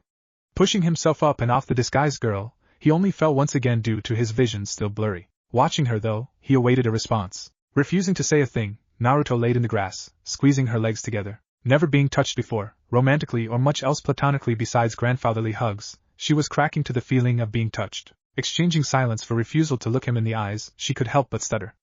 Fuck you team you fell on me. Furrowing his brow, he rubbed his eyes. No, not that Dobe. The explosion. Staring at the sky, she let a tiny smile out. A new technique. Staring at her, he remembered how feminine she felt, despite him knowing for a fact that Naruto Uzumaki was a pure-blooded male. A stupid male, but a male nonetheless. Naruto, in all of her disguised glory, couldn't help but silently wonder on if he's figuring it out or not in his own silence. Finally lifting up herself, she did her best to shake off what just happened. Turning to Sasuke, she scrunched up her face. Our class was made up of 30, right? No shit, Dobe. Well, then let's assume that every jounin is testing their genin like this. Then how can 33.3% graduate? Pausing in the rubbing of his eyes, Sasuke blinked repeatedly. Staring back at Naruto, he finally connected the dots she was spelling out for him and he couldn't help but scowl and begin glaring at the ground. Crossing her arms though, her mind finally had returned to what it was originally focused on, before boys began falling out of trees. Sakura should be done getting tested right about now. Hearing a loud, feminine screech, Naruto only nodded at the accuracy of her new paper trail techniques. Team, we have to go and get Sakura now. With an angry sigh, Sasuke finally was able to regain his balance and bearings, and raised himself back to his feet. With a nod, he began walking in the direction of the scream. Following him, Naruto sent another kill pop towards the last place she had seen Kakashi run off to. Finally arriving to the small clearing that held Sakura, she was laying unconscious. Crossing her arms, Naruto sighed. Genjutsu. Walking forward, she crouched and poked her teammate awake. Sakura-chan, get up. It wasn't real. Sasuke team is fine. Steadily but slowly opening her eyes, when Sakura finally entered the land of the awake, she shot straight up. Sasuke-kun. Staring at her affections, she brightly smiled. Offering her hand though, Naruto smiled and pulled Sakura up to her feet. Why are you two here and not getting the bells? Crossing his arms, Sasuke once again continued scowling. Turning his head away, he glared metaphor holes into an innocent tree. With a sigh though at the lack of response from Sasuke, Naruto rolled her eyes and took over in explaining. I figured out the meaning of the test. It's teamwork. We can't get the bells on our own, no matter how good we think we are. With a scoff, Sakura put her hands on her hips and furiously glared at Naruto. Oh really? What makes you think I'd believe you figured out the test? And how do I know you're not lying just to work with me? I bet you just take one of the remaining bells for yourself and leave Sasuke-kun to go back to the academy. Lifting one of her fists to hit Naruto, she paused when she heard a very audible sigh from Sasuke. The Dobe really did figure it out. Dropping her jaw, Naruto frowned at the lack of credibility from someone she had practically grown up with. Crossing her arms, Naruto waited until Sakura lowered her fist and looked her in the eye. He said there was a 33.3% chance of passing. There were 30 students in our class, with 10 teams. If everyone is taking the same test, then it doesn't add up. That's how. Geez, so the test has to be teamwork, because if we're still supposed to go for the bells, then we're only going to get a real chance if we work together at least. Turning away, Naruto didn't wait for a response as she walked further into the training ground, knowingly away from the next kill pop. Following Naruto, Sakura dragged her feet in slight guilt as Sasuke continued to scowl. So, do either of you have a plan? Shaking her head, Naruto once again took over. Sasuke is pouting too much to talk anyways. I sort of do. With a shrug, she paused in walking and crouched. Using her finger to draw in the dirt, she drew an X for Kakashi, and circles for the Genin boys, and a square for Sakura. I thought that Sasuke and I could just distract him, as you snuck in and got the bells. Widening her eyes, Naruto grinned wildly, taking the other two by slight surprise. My next kill pop found Kakashi. Don't turn around if you want to keep your vision this time. With a little snort and giggle, Sakura face-palmed as Sasuke glared. Looking into the trees, Naruto giggled as another loud explosion echoed not just throughout the training ground, but throughout the village, encouraging several heads to turn in shock and, in a few cases, horror at the sight of it peeking over the trees. As Sakura's face dropped at the realization of this explosion being bigger, her face began to flush in anger. Naruto! That could kill him! Shrugging, Naruto sat Indian style on the ground. He said to come with the intent to kill, and I am. If I do end up killing him, then he doesn't deserve to be jounin anyways. Besides, we shouldn't be focusing on what I'm doing, we should get going. We're running out of time. Pointing at the sky, everyone frowned. The day itself was beautiful, yes, but the three knew that if they failed, their day, and maybe even whole next year, would be ruined. Muttering grumpily, Sasuke finally began participating. It's just a tiny bit after 11. We need to finish this. All glancing at each other, Sakura and Naruto nodded in agreement. Yeah.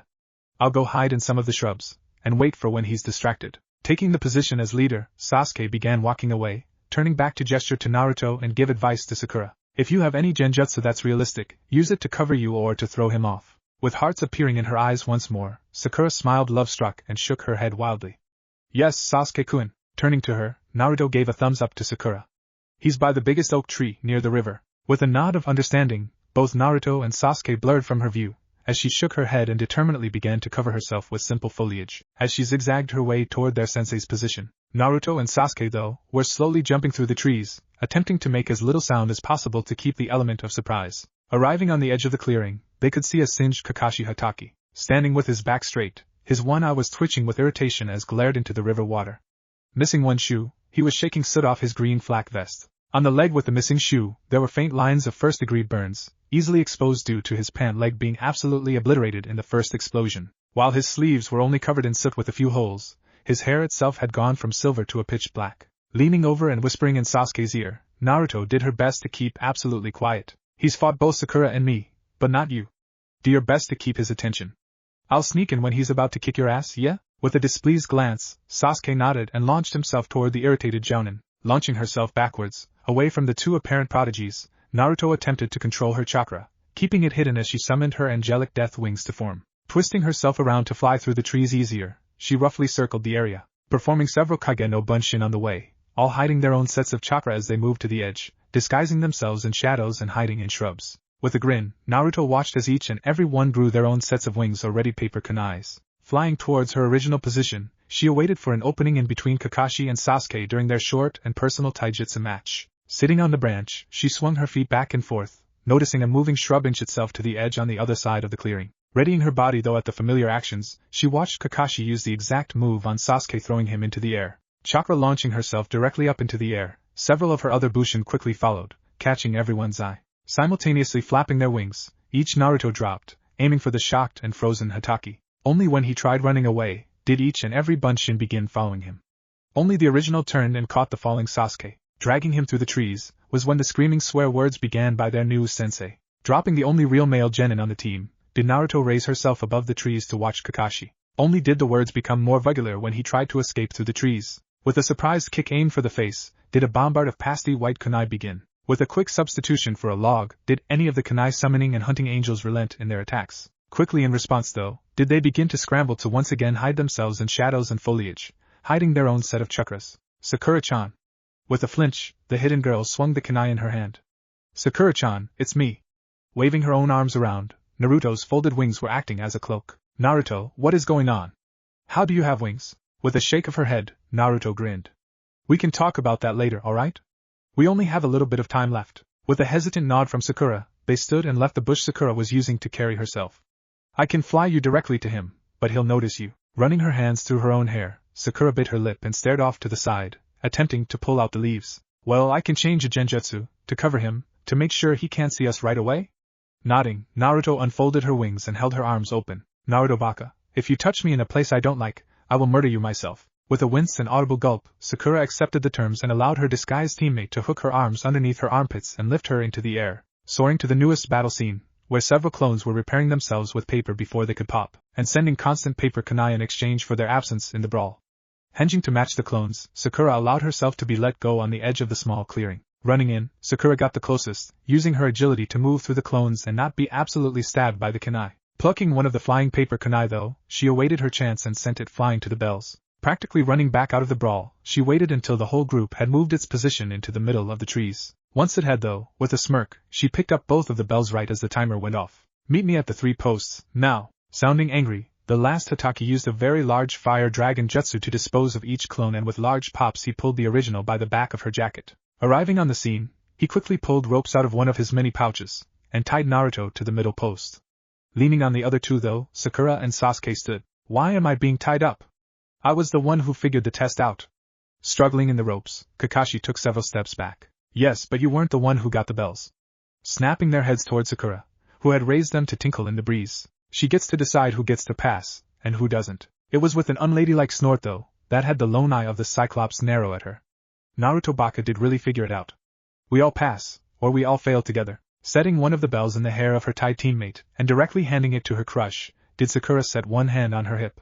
So, with an eyebrow twitching, did Naruto snicker at the damage she had purely done to their sensei. You still attempted to harm one of your teammates, accusing him of lying when he tried helping you. Lowering her head and hand off her hip guiltily, did he move his eye to Sasuke. And you, from the beginning, neglected your teammates, allowing them to do all the work. You didn't even assist in getting a bell at all. Only glaring in anger, Sasuke said nothing besides cross his arms, so once again he moved his eye to the tied Naruto. You practically did all the work. What makes any of you think you'll even work as a team? In the silence of the breeze, did Kakashi begin to think that he had won them over? No, it's your fault. Nearly snapping their necks to all stare at Naruto, did she simply grin. We had a rough plan, that didn't work out too much because you did something we weren't expecting. Sasuke was supposed to keep your attention, I was supposed to throw you off, and Sakura was supposed to sneak in as you dealt with us. Staring into his lone eye, she continued. Nothing is going to ever go as planned, but the fact is that we met your orders of the 2 bells while still working together, even after it was over. Nodding, Sakura and Sasuke turned their heads towards to their sensei and awaited his answer. Lifting his hands up, Kakashi rubbed his temples. With a defeated sigh, he said the magical words. You guys pass. We'll meet up tomorrow, 7 a.m. sharp on the bridge again. With a poof, Kakashi disappeared. Reappearing in his apartment, Kakashi Hatake walked toward his queen-sized bed, and fell face plant onto it. After a few moments of just lying there, the man finally lifted his head and faced his only nightstand. There on it currently were 2 picture frames, one of his team, Team 7 with one himself, Obito Uchiha, Rin Inazaka, and Minato Namikaze all posing. The second was the day of his sensei's last celebration event. With a red-haired woman, Minato had his arms wrapped around her. Beside them though, to their left was 2 other women, Mikoto Uchiha and Midori Sarutobi, hugging each other, while Midori had her head thrown back, and cake frosting smeared on her cheeks. On their right was a younger version of the last Hatake, Fugaku and Obito standing awkwardly, while Obito shamelessly grinned, surrounded around a large, already cut cake, that spelled out now heartbreaking words. Congratulations, it's a girl. Good luck on beating the boys with sticks. The crowd was noisy and full of people, as usual. The marketplace in Konoha was always the most booming in all of the overall ninja villages. Compared to the actual civilian-based villages though, it paled in comparison. That still didn't prevent the fact that it was quite busy at all hours of the day, and almost always crowded. That only came as an irritation to those who rarely visit the marketplace itself, including several of the ninjas due to shops that are more specific in their needs being elsewhere. While there currently were no ninjas openly attempting to walk through the crowd, there was a hinged one, named Naruto Uzumaki. Under the guise of a civilian, she was playing the part of a middle-aged mom, whose child was in the ninja academy, graduating within the next 2 years. Walking into one of the many clothing stores that held both ninja and civilian suited pieces, did the story come into play. Being directed into the right section for ninja females, did the continuously disguised Uzumaki begin sifting through. I guess if I can find anything worth buying, I'll actually try. Sifting through the shorts, Naruto found a simple, slim black pair that ended just 2 inches under the knee. Checking the size, she threw them over her arm to try on later in secret, when the employee that assisted her went to the back or began assisting another customer. After several discussions with the 3rd Hokage, did Naruto begin to play with the idea of exposing her true gender, or at the very least having a female ninja outfit around that fit her technical position as Princess of Yuzuno Kuni. Only when she turns 15 will she become a technical queen. While she isn't expected to actually participate in politics as a technically refugee queen either, she is if she chooses to take on the official seat as Uzumaki clan head. It interested Naruto, she admitted it to Ji-san. Unfortunately, if she were to, while being the literal last member, Clan Restoration Act would be suggested and possibly enforced later if times became desperate, demanding that she take on a husband and have at least 1 child with him. Quite literally flipping a table, did her Ji-san explain that would only come later, as you have to be at least 16 to become a part of the council as a clan head. It comforted her quite a bit, though it didn't prevent the encouraging thoughts to expose her secret and dress the part as Princess Ninja, especially since the Daimo's wife winked every time her cat from hell was returned, knowing her position, though not the actual gender. Turning to another rack, did Naruto find another article of clothing that caught her eye. It had the same shade of black as the long shorts with puffed sleeves that adorned burnt orange tight cuffs, though was tight otherwise ended in the middle of her forearm and above her belly button, with a collar that didn't raise too high. It was also thrown over her arm with the almost pants. Pleased with it, she complimented for a few moments on whether or not she should just accept and buy what she had currently. With a little smile, Naruto came to a sweet thought. I should just follow what Mom did. Heading for the skirt racks, she pushed them around, imagining what each skirt would like with the current outfit thrown over her arm. Thank God for all those D-rank missions. Since the official genin test, Naruto only grew in her special chakra. Unfortunately, her explanation only had distanced herself from her teammates. It had brought her closer to her sensei though, as his was somewhat similar. Only being able to hold white chakra with his normal blue, it was denser and harder to control. Despite the difficulties, it still was considerably useful, though he admitted that he doesn't use it often. While Naruto was pleased that she had practically bonded with their sensei, she was greatly displeased with her teammates' reactions. That's weird, Naruto. Could you teach it to me? With shudders following each technique, Sakura purposely tried not mentioning the ability and avoided the ninjutsu spars with the disguised member. Sasuke, though, only had requested to be taught it, and became very upset when she had emphasized it being a chakra ability only passed down to Uzumaki members. The next week and a half with him afterward was spent with harsher insults, failing teamwork exercises, trading glares and brutal spars. Lifting up one skirt that was quite simple, Naruto nodded in approval to herself. With two long slits down the sides, it itself ended another inch below the long shorts would. While it wasn't the color of her ever-changing hair, it was as her current burnt orange jacket. Throwing that as well, she glanced around the store once more. Spotting cloaks and jackets, she shrugged and decided to at least look for something to catch her eye. It came quite quickly, as it was the only uniquely made cloak-like object. Going over the head, the neck was made up of stretchy material. The front of the cloak-like piece immediately ended mid. Only an inch and a half below the stretchy collar was there a center, as from there it split and swooped down to two pointy flaps. While it didn't cover the arms at all, the back itself was similar to the front, with two long flaps that ended mid-calf. It was the same exact shade of burnt orange as the skirt, and holding it into the air, did Naruto fake continuing her consideration. Instead, staring at the mirror hanging from the wall, she watched the employee that assisted her greet another customer, who appeared to have lots of questions. Quickly dropping it over her arm as well, Naruto snuck into one of the many dressing rooms, and released the hinge. Quickly undressing every piece of her normal male disguise and redressing, did Naruto's jaw drop in shock. I really look like Mom within the almost 2 months since passing the exam and the release of the seal that resided on the back of her neck. Her appearance had continued to change. Her spiky hair had grown longer, and slowly began to relent in its spikes. Some days, it could even be properly brushed. It now reached her shoulders completely, but was constantly covered by the black winter cap from before, continuing to hide her vibrant orange hair. Her eyes itself had gone from violet and ruby outlines to softened dark lilac with the original azure randomly in specks and almost ripples. Though Kushina held red hair, if someone were to take away the cat-like eyes, fox whisker scars, and turn back the clock on Kushina to 12 years old, they'd be mistaken as sisters. With shuddering breaths, Naruto continued to stare in the mirror, adorning her, now decidedly new outfit. Grinning wildly, she undressed and returned to wearing her original outfit. Hinging back into the middle-aged mom disguise, she peeked through the slim crack of the dressing room door to check for the employee that was assisting her. Not seeing her, she attempted to casually walk out, and gathered several matching pieces to her new outfit. Walking to the register, Naruto proudly paid for it and left. Reaching her apartment, she released the jutsu and put away her clothes. It was one of the few days off she received. The achingly obvious last Hatake had made it very clear that every once in a while, the body should rest, which Naruto planned to do to an extent. While she wasn't going to exactly physically train, she still had several plans that worked toward her ninja career and abilities. Before leaving her apartment earlier for clothing shopping, Naruto had left 2 bunshin, one to study from the Fuinjutsu book, and the other to create exploding tags and storage seals, some of which that could be applied like a temporary tattoo, and others in scrolls. Glancing at both of their progress, the paper mistress picked up a book herself, on the history of Uzushiogakure. Sitting herself on her bed, she attempted to at least get comfortable before losing herself in the history. The rumors on the beginning of the Uzumaki clan begins with the Sage of 6 Paths, the one who had discovered the ability to use chakra, holder of the mythical Rinnegan. Having 2 children, named Azura and Indra, his natural ability to use chakra had passed down in Indra, despite others around them needing to search for their own. On his deathbed, the Sage of 6 Paths had asked his younger son Azura to carry out his dream of peace and understanding of the world, despite its cruelty and mysterious events. In his jealousy though, Indra had believed he should have been chosen for it, as it was originally his promised birthright, and was later manipulated into fighting with his brother by an unknown force, unfortunately to death for the brothers. Luckily, the manipulation had taken years, allowing the brothers to have several offspring that continued the feud, though not many understand why anymore. Today, Indra's eventual descendants had become the Uchiha clan, while Azura's had split into the Senju and Uzumaki. Several rumors, so far collected across the world itself, have said that Azura and Indra's spirit, chakra, and will appear every few generations in Uzumaki's, Senju's, and Uchiha's respectively. Though it's not clear of the myth of being descendants to the Sage of Six Paths, the fact that Uzumaki's and Senju's had shared a common ancestor is remained to be seen as true. An example is the first and second Hokage of Konoha, being able to pull water out of air and grow a forest with only one seed, though not being able to use their pure chakra to do so like the Uzumaki's, prove it. The personal feud between Hashirama Senju, first Hokage, and Madara Uchiha, clan head, is said to encourage both rumors of being descendants of Azura and Indra, and being their technical reincarnations. Pausing a moment, Naruto recounted the amount of remaining, known Senjus.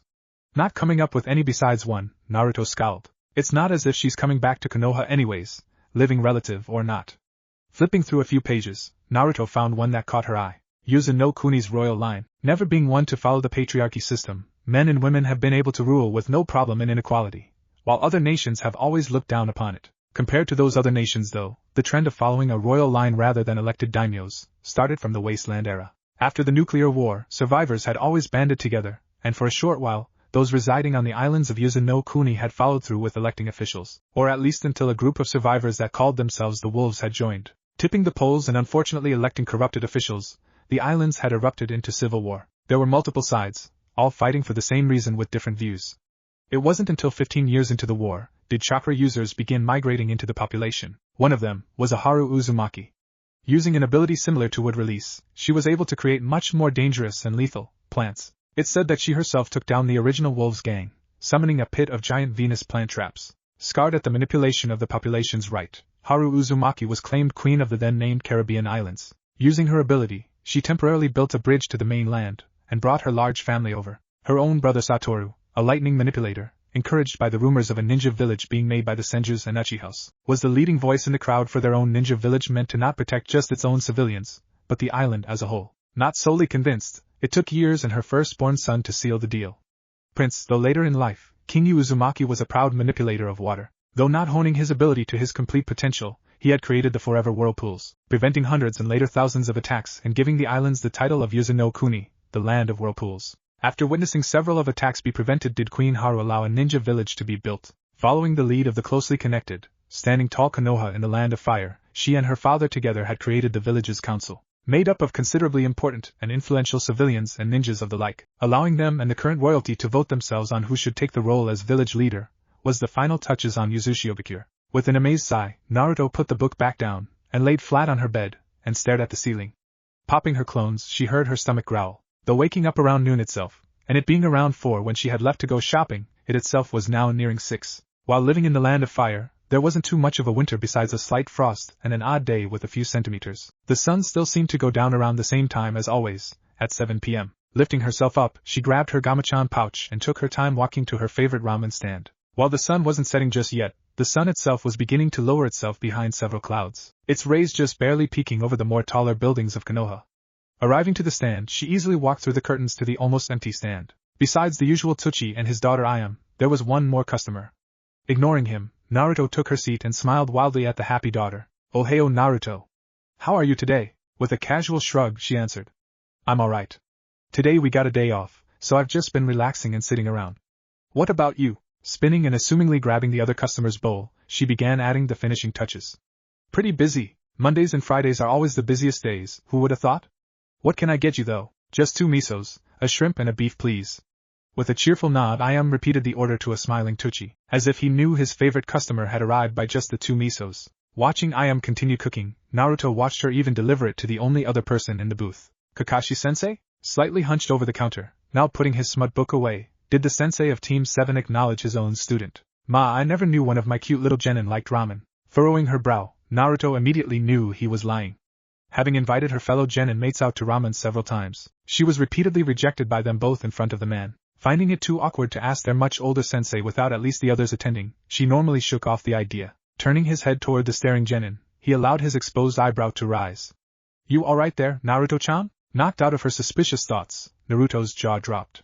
"Naruto-chan. You add kun to Sasuke." With a small chuckle, Kakashi snapped apart his chopsticks and muttered a small thanks.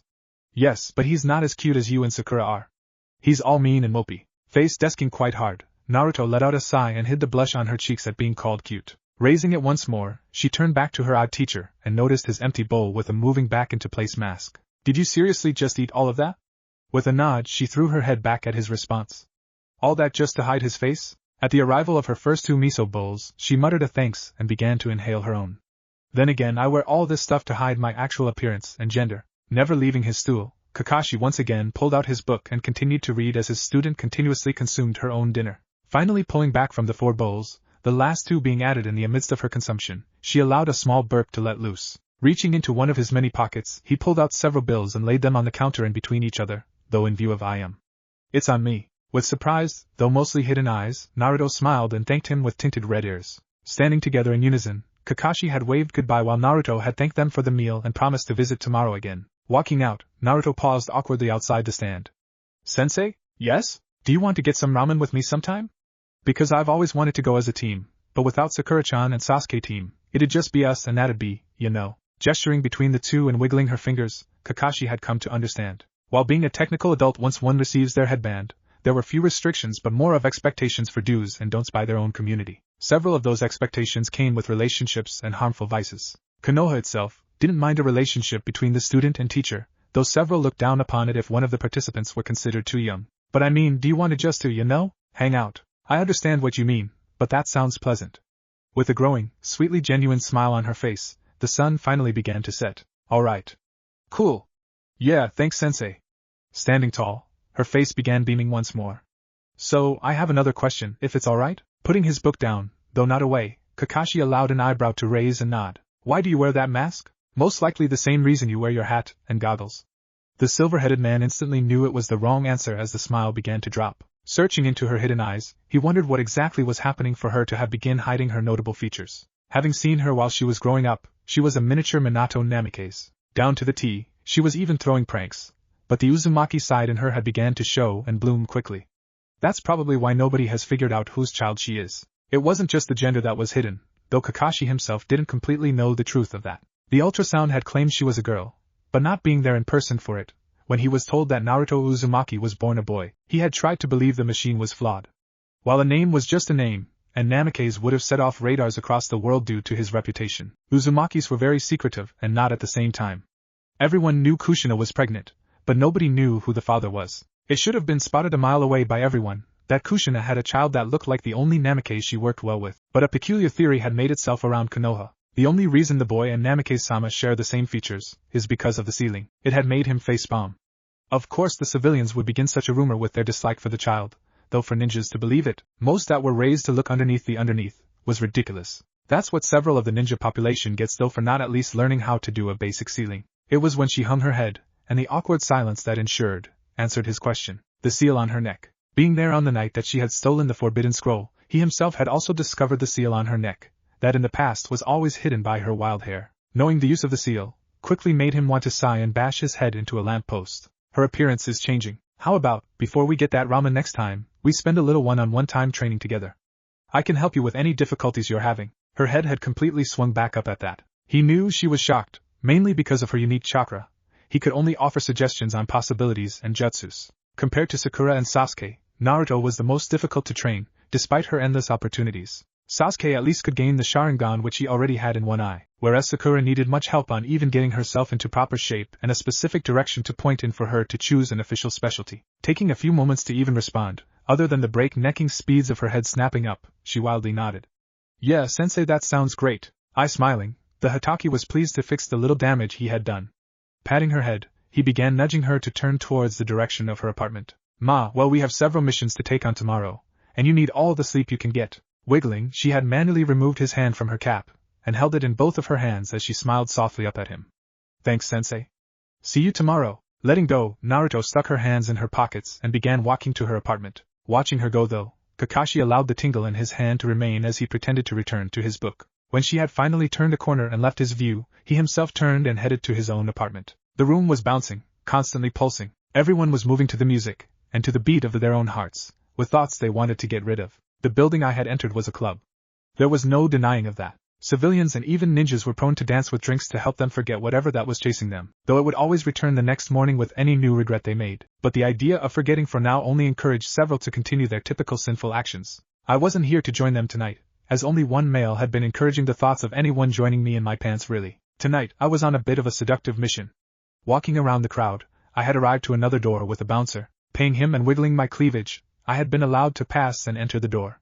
Behind that door were rickety wooden stairs. Down those stairs, though, was another door with a cherry red velvet curtain, hooked to the side.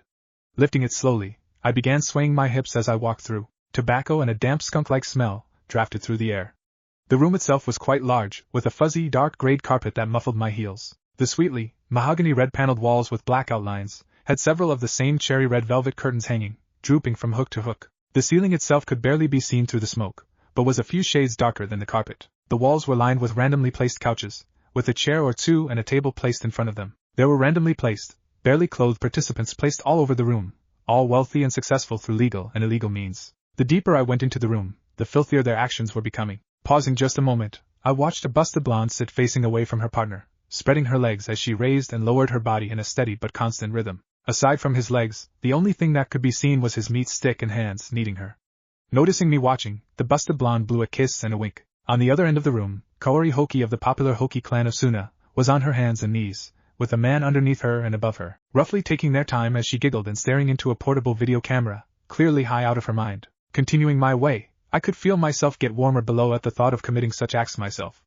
Arriving on my supposed client, the one and only Nobuo Ryu, he ran several sex rings and whorehouses across the world, and quite a few banks himself. When people took out a loan, the interest would shoot up insanely, making it impossible to pay. In exchange, the women or men would sell themselves or their children to the neighboring whorehouse to pay off the loan. Those who sold their children were apparently offered a deal though. They'd get to keep their children, if they were to have special and specifically directed intercourse in the main hall of the more proper whorehouses, in front of those watching. Not many rejected that offer, unfortunately.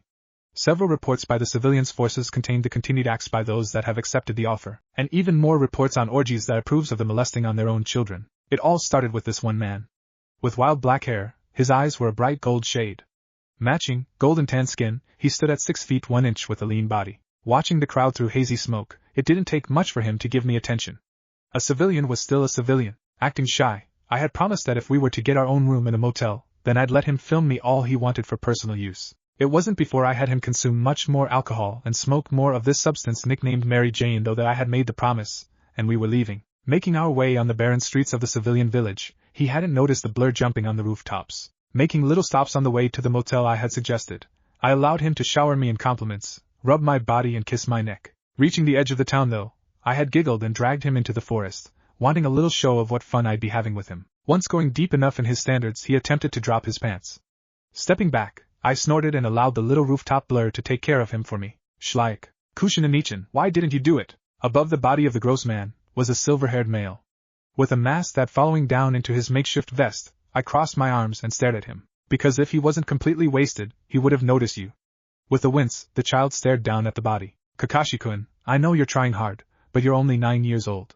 You'll get better. With visible disappointment in himself, I stepped around the body and hugged him, despite his stiffening muscles. Naruto POV. Well fuck. Blinking at the ceiling above me, I tried to will away the sleep that still wanted to pull me back into its sweet, loving hug. Okay, Naruto Uzumaki, you need to get your ass out of bed. Forcing myself to sit up, I stretched my arms above my head and looked at the alarm clock. After learning of Kakashi-sensei's habit of always being at least 3 hours late, I tried to make it a thing to wake up an hour and a half after the original time he had set. Waking up only minutes before the alarm was set to go off, I rolled my eyes and pulled myself out of bed properly. While yesterday was an assigned and required lazy day off, today wasn't. While every other day was a mission or personal training day, Kakashi always attempted to at least put in a teamwork exercise after the bunch of missions we do, and only 1 or 2 missions are actually picked on our training days. Unfortunately, Sensei thinks it's especially great training for us to chase after the demon cat. Whatever though. Walking around the room, I began my morning routine of undressing, eating, showering, and redressing. It was as though I opened my closet and saw the girl outfit, that I faltered. I felt encouraged to be more girly, by just outright exposing myself. I had gotten an outfit, Ji-san had the information on my file ready to be updated when I said the word, but I just didn't know what to do really. Things will change, opinions and actions, word would get around, political figures and moves will come into play, people will attempt to manipulate to get what they want like they did with Indra and Azura. I didn't even know how to make it clear that won't have my teammates get angry. Maybe I could just start off slow. Sit down, tell one of them? That'd end in chaos, since we had visited a bathhouse and I had joined the guys on their side. I really don't know. Deciding fuck it though, I grabbed my usual outfit and put it on slowly. I'll just ask for Ji-san's opinion. Pulling on my cap and goggles though, I stared into the full body mirror in silence. Kakashi knew my mom, huh? Who would have known? Crossing my arms, I continued to stare. Does he actually know that she's my mother, or thinks it's just a coincidence that I share the last name? Or maybe, they were only assigned together during some missions, but were pals? Turning my body to only check the time, I sighed and decided that it was about time to meet up with the team. Attaching my kunai pouch onto my leg, I stepped out of my somewhat messier than usual apartment, and locked the door. While I still had a full hour and a few odd minutes left before Sensei arrived, it only encouraged me to take my sweet time. Before falling asleep last night, I was once again sifting through one of the several history books that were given to me by Ji-san. While I wasn't expected to be dragged into the world of politics when I'm crowned queen at 15, I would only be expected to become a part of the council in Konoha at 16 if I took on the role of clan head, but I could take the role itself earlier. It was a tricky subject, as since the fall of Yuzushiogakure and the hiding of all Uzumakis, nobody had taken on the title. It was practically in free reign of whoever wanted it with the blood to prove it, as it's not like we could follow the original line without knowing who survived or not. I'm considering it though. Uzumakis are treated as mythical objects, monstrous to godlike with whoever you're asking. Never the truth is told in those stories, but the more recent generations are only told bedtime stories of great summoners of water in their palms, breeding animals for the newest animal contracts, the marches of obsolete boots, forever elusive even in practical extinction. I've seen the double looks, the take-backs when my name is said by the other kids. It wasn't just the monster kid, it was the last name. Mom was Kushina Uzumaki, the red-hot habanero. People feared her and her chains, knew of her everywhere. Even during an escort mission for Jisan himself at an annual meeting of the Kages with Minato Namikaze as the other escort, had the Kages frozen to their seats. Why, you didn't think they'd forget us, did you? It's not as if we're the best too for keeping your villages in line. You act as if your people are still alive, girl. Not all, due to some filthy cretins, but if I can recall correctly, someone still lost 71.4% of their ninjas and one of their Jinchuriki within the first week. People knew her and her rank, of her abilities, and though the bingo book was detailed, nobody could take her down. It was a constant reminder of the apparent threat that Kumo did the world a favor of getting rid of. What bullshit. Since her passing though, Kumo had made several attempts at crippling Konoha once again, kidnapping the Hyuga heiress, making unjust demands, and at the sound of the B and ranking missions that my team is never given, they've been attempting to capture traders, merchants and farmers that are more prone to sell in high no kuni than other countries. Now just imagine their reaction if her hidden daughter were to reveal herself and her special inheritance in a key moment, taking on the title of clan head and calling everyone into the open. I'm getting chills at just the idea. Naruto baka. You're late, ga. I know, Sakura-chan. Throwing my arms up in the air, I had arrived to a fuming pair of duck-butt lovers. Within the 2 months of being on this team, you'd have figured that Kakashi-sensei was never going to arrive on time, and that coming a bit late yourself by either spending extra time training or sleeping in would be the better option instead of sitting and doing nothing. Knowing Sakura and Sasuke though, they probably don't because I did it first. Leaning against the railing was a pouting Sasuke, and next to him was an upset Sakura, slightly facing him. Taking my usual place, sitting on the railing next to Sasuke, I once again lost myself in my thoughts. In several of my personal jutsus, my list was becoming longer and my tactics were growing. The main problem I was having currently was deciding on a taijutsu. Ejecting myself into the air and sending an army with or without wings, all with individual goals and fingers ready for a technique is nice and all, being my own 7-nation army really, but they get popped in seconds if they can't defend themselves properly. While there was Mato Guy, Konoha's taijutsu expert, he's still a crazy ass nut. The library itself did hold styles and techniques. There were none above C rank and nothing unique. Donating graciously, the clans had only donated enough for clanless ninjas to get themselves started without sharing their own secrets. In the village, where almost all clans regard themselves as acquaintances or practical enemies, it's no surprise. The only clans here that could be considered complete allies were Akimichi, Nara, and Yamanaka.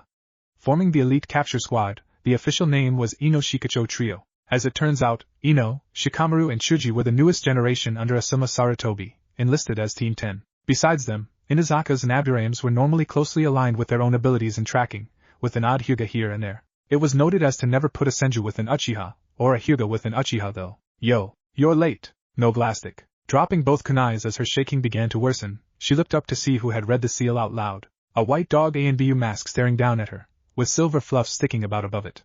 Reaching out a hand, he silently offered to help her up. Run, Uzumaki. Congratulations, Uzumaki, on making genin. I couldn't help but freeze at the realization.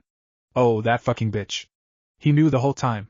He wouldn't have said anything if he was just doing his job as actual ANBU. Crossing my arms, I glared at the silver-haired man as both he and Sakura glanced over in surprise, as Sasuke only raised an eyebrow at my lack of sync of yelling at our late sensei. A black cat had crossed my path, so trailing off awkwardly, I knew he was set off by my turn in attitude since our meal last night. Not even bothering to finish off his excuse, he coughed into his covered fist and scratched the back of his head. Well then, let's head over to the mission's office, shall we? The silence was awkward, and I knew it was because of me.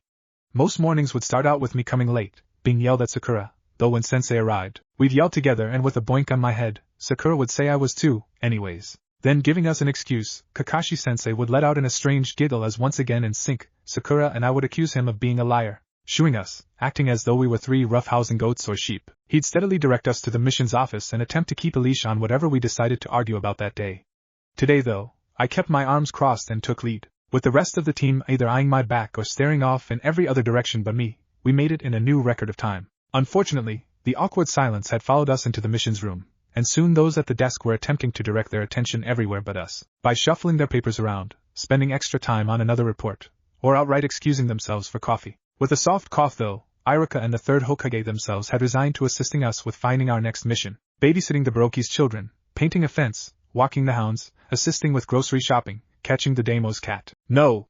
Lifting my chin, I took my stand as Iruka's jaw dropped. We've been doing D-ranked missions for 2 months now, and while we're assigned them to allow us to connect with citizens and to help grind in teamwork, we're the only rookie genin team that does at least 2 missions almost every day. We should at least get a chance to test ourselves. I know I'm just redirecting my itching frustrations, but at least it was on something sort of productive. Or whatever. Naruto, I know you're hoping to move forward, but the rankings are there to I honestly stopped paying attention there. It takes a week to process most ninja-related requests. On the night of Mizuki's betrayal, ANBU member Dog was clearly a man that had gratifying silver hair, slanted. The only reported, recent man with that type of hair was my own sensei. Paperwork can take a while to get through, since it needed to go through a system. If a Jounin wanted to become an ANBU member though, it'd be sent through from the Jounin commander himself, to the Hokage, as ANBU were the elite guards under the Kage. It's not the same way backwards though. You don't lose your rank when you become a Hunter Nin or an ANBU, since Genin, Chunin and Jounin were default ranks. Anyone can reach those really, but Hunter Nin, ANBU, Sannin and Kage were all some that depended on your individual self. So, say when an ANBU member or Hunter Nin wanted to quit their special force, since they're under the direct Kage's command, the paperwork would simply be filled out by the Kage, and since they're very busy people it can take up to a week. You'd be notified if it was taking longer otherwise. During that 1-week period, until that signature is placed, you cannot go back to your original duties, some of which are still optional. One, for example, is Jounin Sensei. As in that fucking silver-haired man standing beside me, put that mask back on temporarily. Naruto, are you even paying attention? Shrugging, I didn't even bother grinning. Ms. Sensei, what kind of ramen do you think I should get next? Slam. All heads in the room had turned, because a sight you don't see every day is when famed academy instructor Iruka Umino is just slamming his own head down on his desk. Iruka, my boy, don't worry. Let me take care of it. Simply patting the Chunin's back, the third Hokage allowed his hands to fold onto the desk in front of him. Raising an eyebrow, my grandfather figure winked. Kakashi, do you think the brats are ready? Yes, I do, Hokage-sama. In seconds, a C-rank scroll was tossed into the air, and was caught by the silver-haired fuckface. A bridge builder needs guards as he returns to his homeland and finishes the bridge that will connect him to the homeland. And with a snap of his fingers towards the visible ANBU guards, was a large, clearly drunken man. Team 7, meet Tazuna. Standing at roughly 5 feet 8 inches, he was wearing a rough but simple brown tunic, matching capri pants, and a rice hat that had a loose string hanging under his chin. Beaten-up civilian sandals adorned his feet, as thick-framed glasses sat on his nose, almost constantly falling off. With darker but spiky graying hair, a bag-covered beer bottle rested in his hand. These are the brats that are meant to protect me? Sloshing the bottle around, he took another swig as the scent finally began hitting my nose. They look like pipsqueaks. Especially the one with the goggles. Raising my left hand, I could feel the Hataki fuckface rest one of his on my shoulder.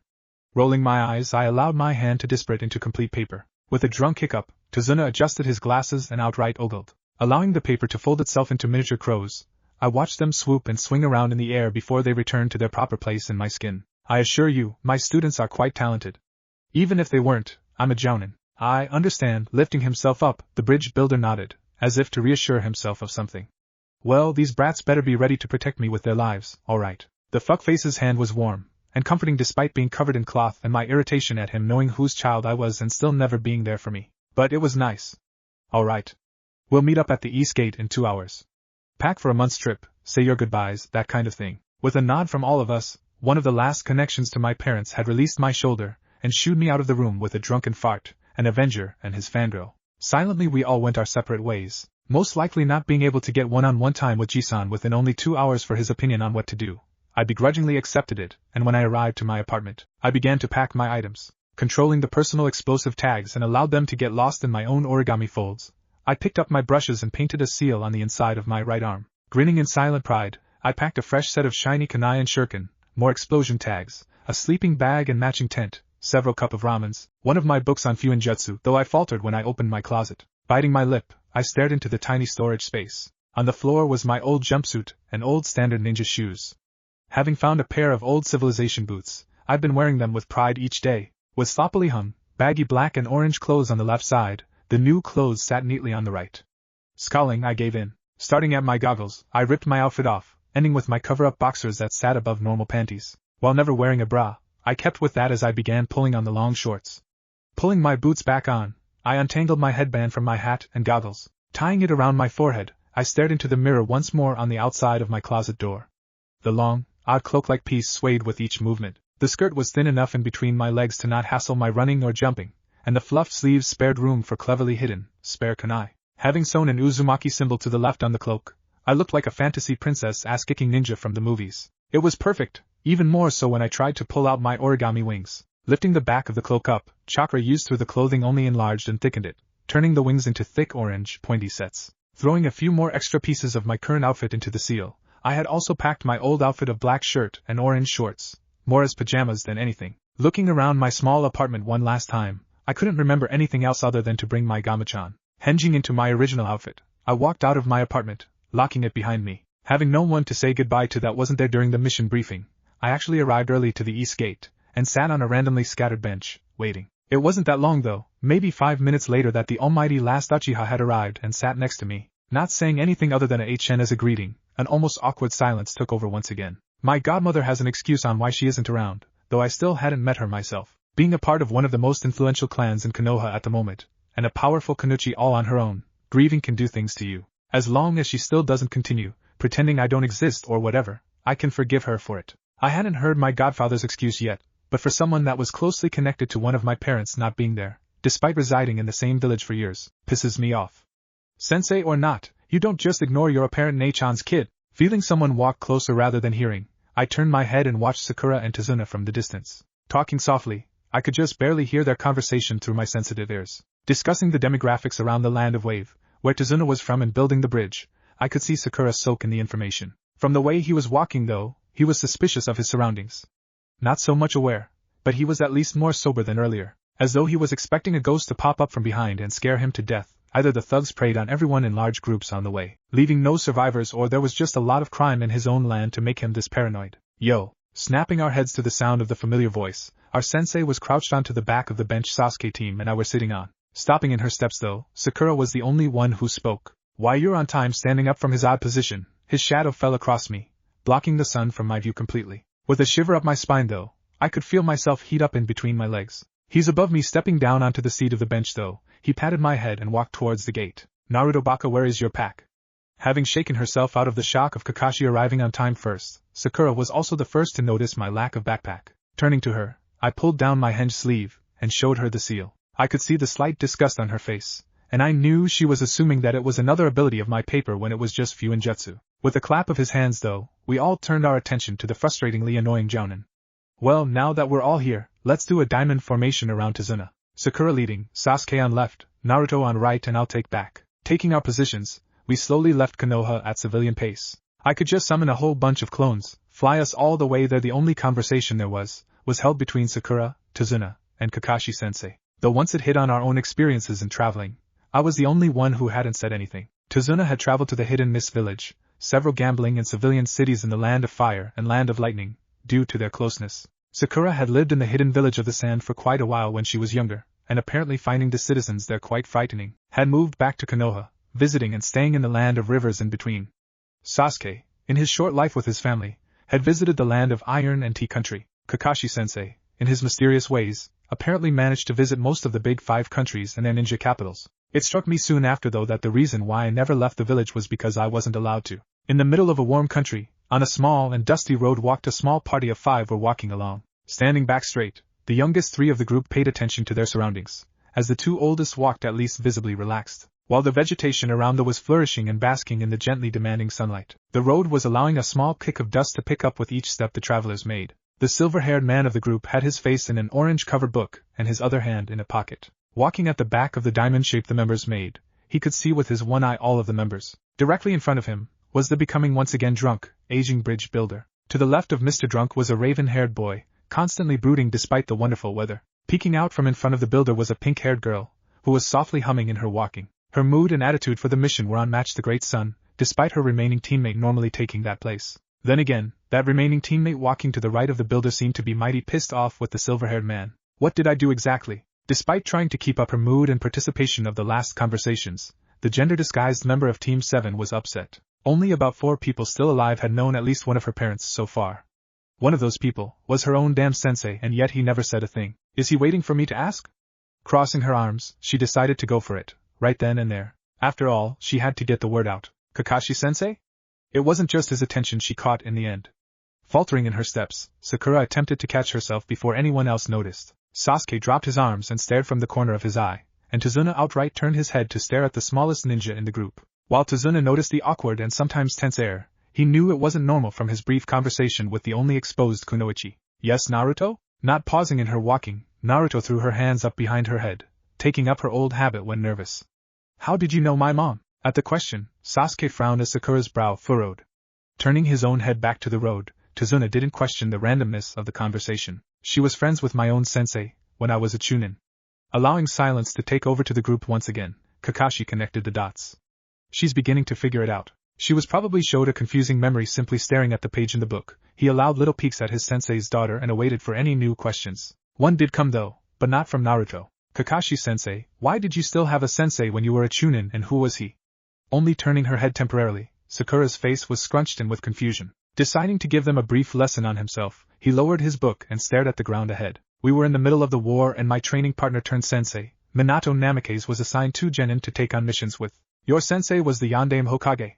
Earning ogling looks from Tazuna, Sakura, and a slightly interested glance from Sasuke, the look from Naruto only manifested into suspicion. Having the group come to a stop, Kakashi allowed himself to nod and shrug. You know, we were technically Team 7 until I became a jounin. And everyone started dying, he added silently. Waving his hand in the air, he smiled. Why'd we stop? Can't we walk and chat?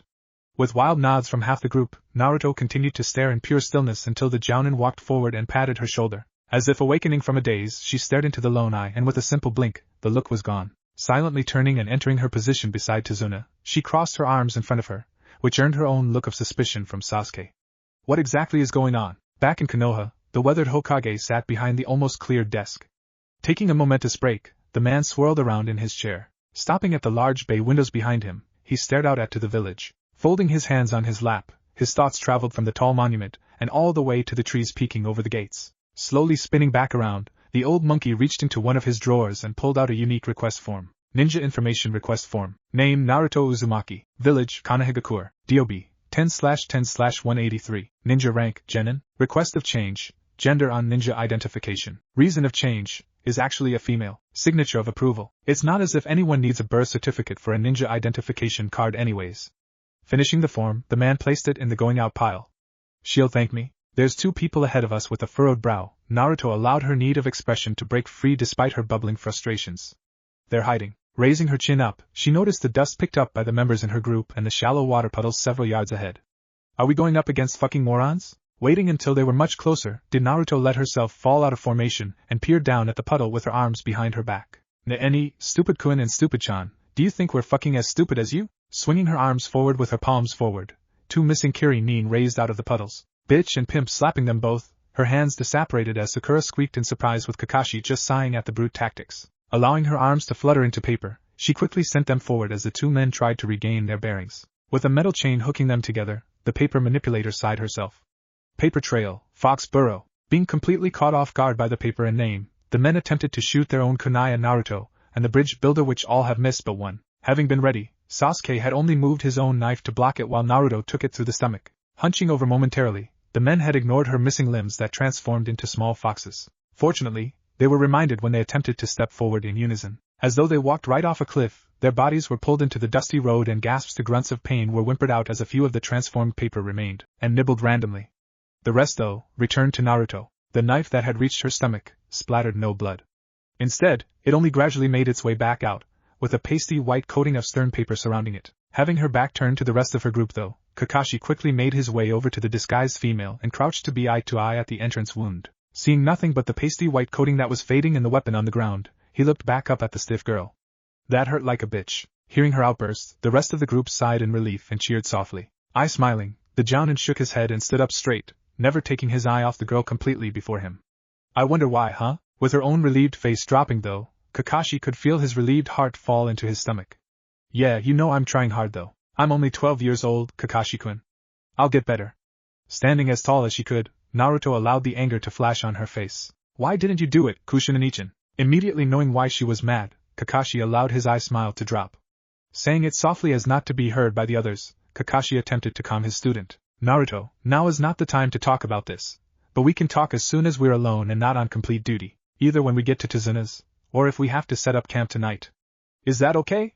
Frowning, the disguised girl nodded slowly. Opening her mouth repeatedly though, she could only let out small noises at the back of her throat that had the Jounin straining to hear. Only shaking her head in the end, and reaching her arms up, the man recognized the gesture.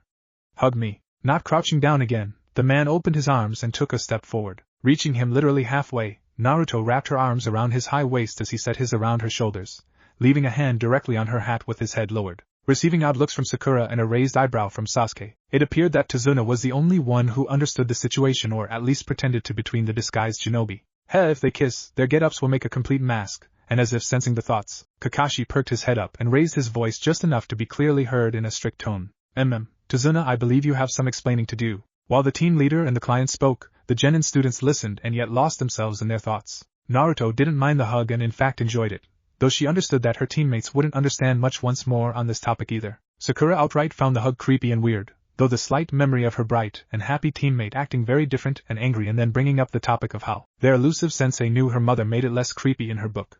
Sasuke, though, could only admit he was jealous. The man clearly knew the parents of the orphan that no one had nice words for, and was able to work with the remaining connection for a nice long while. Compared to Sasuke, it was better than everyone claiming to be on good terms with a cousin he barely ever spoke to. I'm not jealous any other way, because Naruto is a boy. Otherwise, their thoughts turned from the hug to the situation currently at hand. Tizuna was a master bridge builder, being both influential on his island and successful in every plan he sold and conducted. He was also the only one able to get assistance by others to build the bridge connecting the land of waves to the homeland, allowing the citizens to be free of the business tyrant, Gatu. Not recognizing the name, Sakura timidly had spoken up and asked who the man was. Showing a feral distaste, Naruto had answered the question for her, with Tizuna wildly nodding along the explanation. Being a short, beady-eyed man, he hired a human wall-like army of thugs to do his dirty work, keeping up a simple front of cargo shipping. His crimes included illegal shipments and selling of drugs and weapons, with a whole other front and system for different types of slaves, with hopes to use the land of Wave as an official base for his crimes to go practically undetected and to make it further impossible to be caught and stopped. The man had began enslaving and crippling the citizens of Wave. Women and children would be picked up off the streets after losing their homes, and would disappear off the streets. The only time anyone reappeared was if their body was found bloody and mangled in a ditch, or washing up on shore. The men typically worked themselves to death for Gatu's controlled businesses or would pass in the streets of starvation. Building the bridge would expose the land to new opportunities, causing Gatu's control on the isolated island to disappear. After a few moments of silence, Kakashi finally popped the question. It's up to my team to decide here. It's their lives they'll be putting on the line for you. Turning to the three, Naruto didn't even wait for him to finish his sentence before saying yes. Not wanting to be outdone, and seeing the mission had been bumped up, Sasuke said yes at the apparent obvious sign of a chance to become stronger. Sakura, though, took a moment to decide. Chewing on her lip, she shuffled her feet as all the males stared. Quietly, she voted. Yeah, nodding her head to reassure herself, and to regain her voice. We can't let a man like that be free anyways. Even if we don't get rid of him, helping you build that bridge will stop him. I guess we're sticking with you, Tizuna. The smile that grew on the man's face had steadily poked Naruto, emotionally and literally. The man escaped his home, and instead of bringing his family with him and never looking back, he was attempting to return the whole time to help save everyone even further. It touched her, despite his buttering up attempts throughout his explanation. In the literal sense though, Naruto could feel his civilian-sized chakra soar with the words from Sakura and Kakashi. Alright Team 7, from here on out, the mission only gets harder. Those two ninja were the missing Nin demon brothers from Kiri, Chunin. The next shinobi we come across most likely will be Jounin.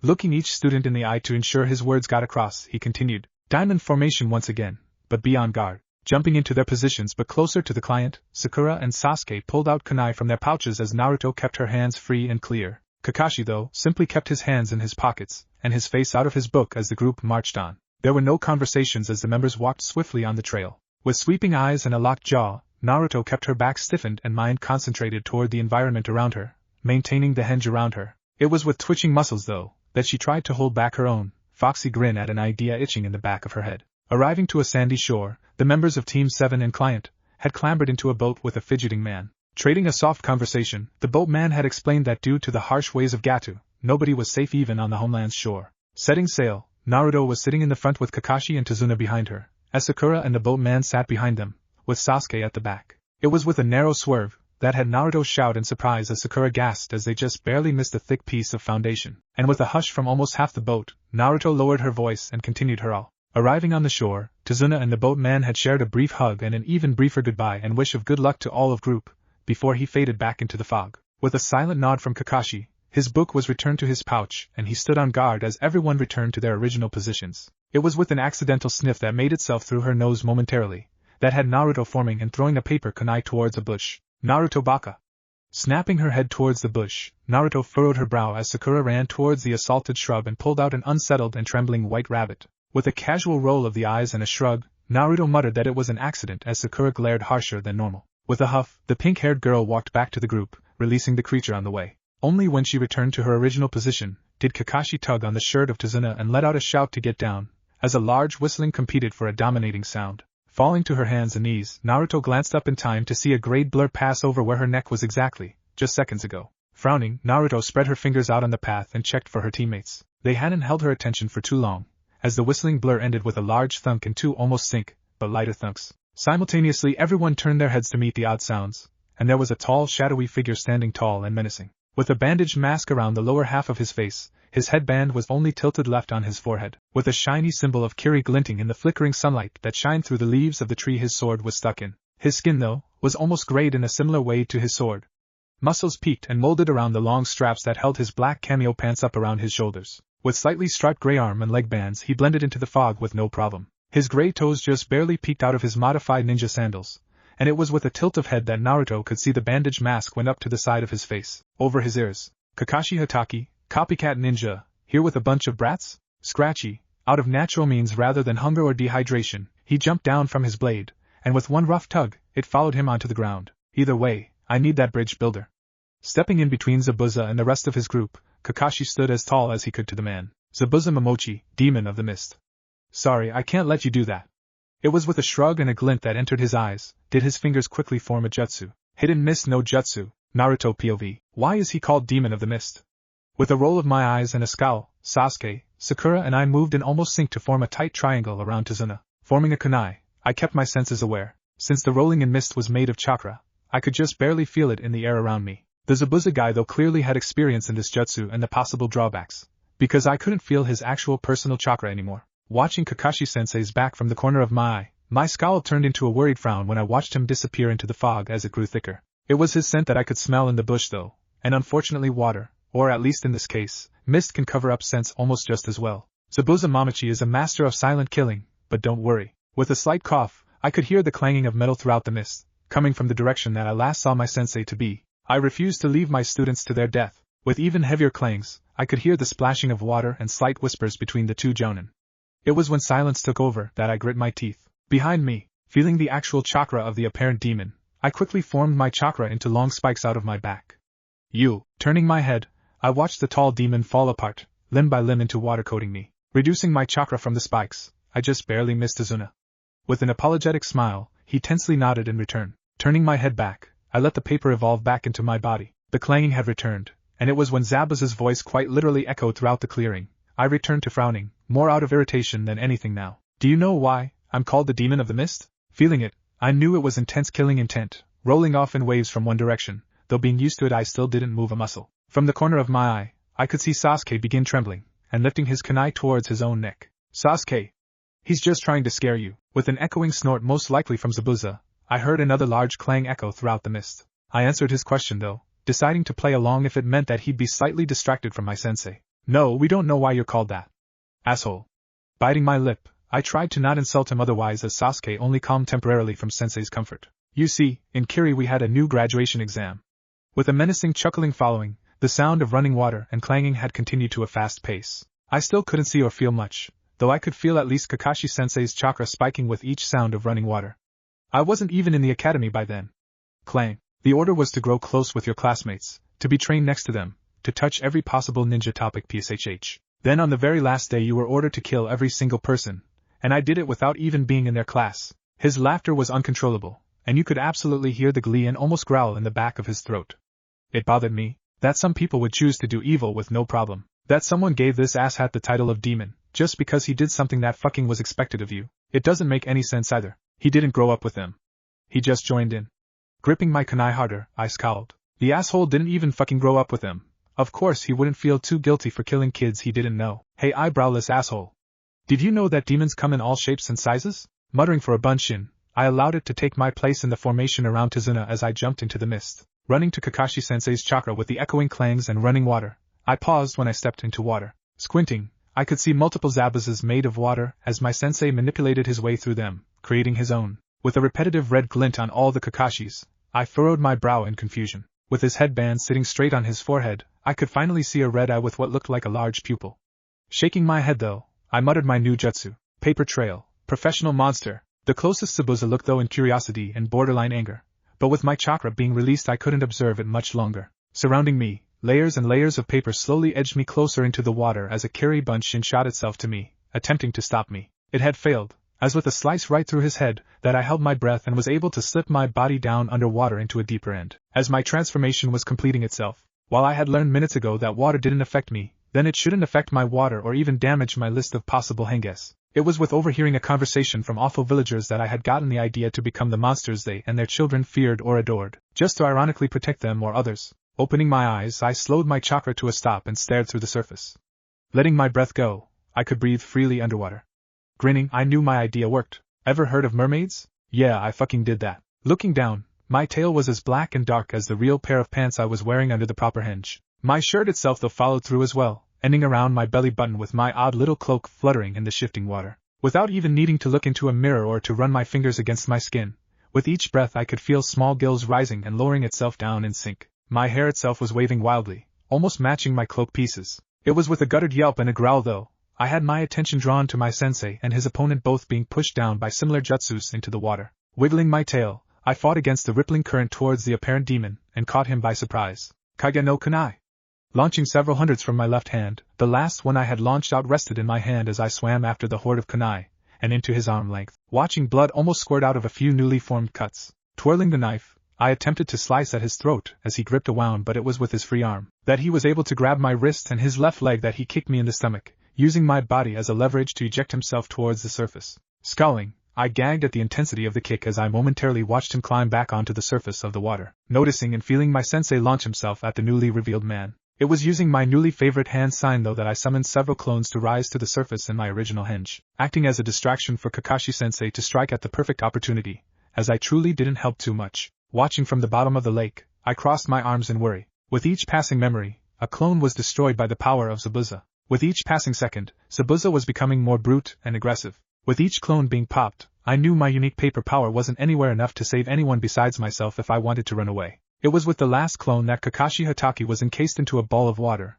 being controlled by the demon of the mist himself, grinning in triumph. While metal tinkles through water more clearly than sound waves through vocal cords, I could still just barely hear my sensei encourage us to run. He's a jounin, he'll kill you all of you. Just take Tizuna and run. Swimming slowly near the surface of the lake to not disturb and notify the men too much, I tuned my senses in as I watched the holder one-handed summon 12 mist bunshins who swung their swords over their shoulders menacingly. It was the original that began to chuckle under his breath that once again blew itself to full-out laughter, a grin full of a lust for blood proudly being adorned as the chakra-pumped mist slowly faded back into the natural air. You really think you're ninjas, don't you? You think that just putting on that headband that you can deal with the reality of this world? Throwing his head to the side, only 2 of his own clones had walked towards my team and client, as one separately looked down into the water with searching eyes. Wearing a headband doesn't make you a ninja, it just makes you a child with big dreams and a head to serve on our platters for dinner. Turning my head slowly, I watched my clone and Sasuke fight off the 2 bunshin that had neared them, defeating them. It was when another clone though had appeared in the 2's place, catching my clone off guard, ending its existence. Jerking his head back, I just barely caught Zabuza's exposed face drop at a realization as all of his clones stiffened. With an angry frown that shined through despite his face wraps, he sent 2 more of his clones towards the rest of my team once again. You aren't anything. You're just children, chasing impossible dreams. A ninja is a ninja when he can spill blood with no problem, being the tool his village has demanded him to be. Feeling Sakura gasp as Sasuke whimpered, I steadily transformed back into my original form as I shook Leaving my gills for last, I attempted to take deep breaths to calm me as I awaited. When you make it into a bingo book, you're finally worth something more than just a tool for your village. It's when you die by your precious teammates. They'll take you to the nearest man and receive your bounty. Until then though, you're useless to everyone else. His angry frown never diminished from his face, though the sun had allowed a glint of sadistic pleasure shine. After all, your tree-hugging village encourages you to breed so you can create more free soldiers. Releasing as much chakra from my feet as I could, I felt myself begin flying through the air. Kage no Bunshin. Reaching about 30 feet high, I allowed small wings to eject from my back as my gills as a proper smokescreen covered the lake. It was in that smoke though, that a lower-formed clone had simply used Zabuza as a backboard for pushing itself at one of his remaining copies, pushing the original into the water as my miniature army had began attacking the rest of his copies. You say that we're just children chasing impossible dreams, only being money-making tools for our village when you're wrong. Allowing my small wings to lower myself back down onto the solid ground, I landed near the heavily breathing and cutlass Uchiha. In reality, we're much more than you want us to be. You're afraid that you'll be wrong in the way you were raised. You take us as some joke just because our villager doesn't want to nearly kill us in teaching whatever they happen to need. Watching my sensei raise back onto his feet, all my clones dropped in unison back into the lake as the last copy of Zabuza splattered back into its original element. Making a show of paper kunais sliding out of my hands, I watched Sasuke stand a little straighter in his taijutsu stance as Sakura once again returned to holding her own kunai, threateningly, standing more protectively in guard of Tazuna. I refuse for your beliefs to consume someone else's opinion of themselves or become the norm of a village. Twirling my knives, I raised my chin and made a special show of looking down my nose to glare at Zabuza. As future Hokage, Naruto Uzumaki, Prince of Yuzuno Kuni, I will kill you myself if it means your expectations are forgotten. With a stunned look from both my teammates, I saw Zabuza's angry frown turn into something more disappointing, I guess. Or at least before Kakashi-sensei had stepped in between the man and us, nodding after my small speech. Having a stand down, I could tell from here that Sensei's headband was still straight on his head with the odd eye showing. It was with an almost missed imitation from the man before him that had Sakura and Sasuke lifting Tazuna together onto a high, thick tree branch as I jumped next to them. Paying more attention to Sasuke's and Sakura's wounds, I had completely missed the jutsu names, but it was almost with equally powered water dragons and large water cyclones that it was obvious. The lake was uncontrollable and was making itself up to the civilian path, and was even a few feet deep at the base of the tree. It was the large water cyclones that Kakashi-sensei seemed to overpower Zabuza's own and push him underwater, rising to only float back against the tree we were all standing on. The bandages were muddy yet they remained around his mouth, his tilted headband slipping off his head, but with a glazed look in his eyes, they quickly found mine. Lifting an arm, he slowly, weakly turned a palm up. Feeling a subtle push of chakra coming from it, I watched it intently. His skin pores weren't opening, but the soft hue of blue chakra arose as a gray material formed from his palm. With a choppy look, the gray material shaped itself with the help of his chakra into a simple and small cylinder. Feeling Kakashi-sensei approach, I looked him in the eye once more as I silently mouthed out my question as regret creeped up my spine. Uzumaki? With a small nod, the water around him was seeping back into its rightful place, abandoning his body to lay as though a washed-up ragdoll. He turned his attention, though never removing his eyes from mine, to my silver-haired sensei as near terror entered his eyes. See, can you see the future? Before I closed my eyes, the last thing I saw was my teacher raise a kunai in his hand, hovering above my own apparently insane and missing Nin family. Yes, I can. And all I see is your death. A small slicing filled the air with a small noise of skin being pierced, and I held my breath until I heard my teammates jump down onto the now muddy land with Tazuna, as a new voice filled the air. You're right.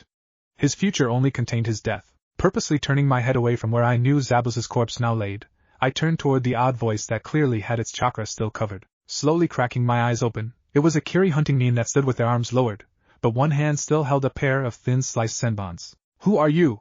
Blowing up, Sakura threw her hands into the air. Crossing his arms, Sasuke scowled himself at the newly appeared boy, who with my own guilty and regret-filled glance to Zabuza, made me realize that this hunting Nin killed the demon of the mist. Cutting her off before she could even begin any kind of rant, Kakashi-sensei answered the question with his headband once again lowered over his apparently red eye. He's a hunting Nin from Kiri.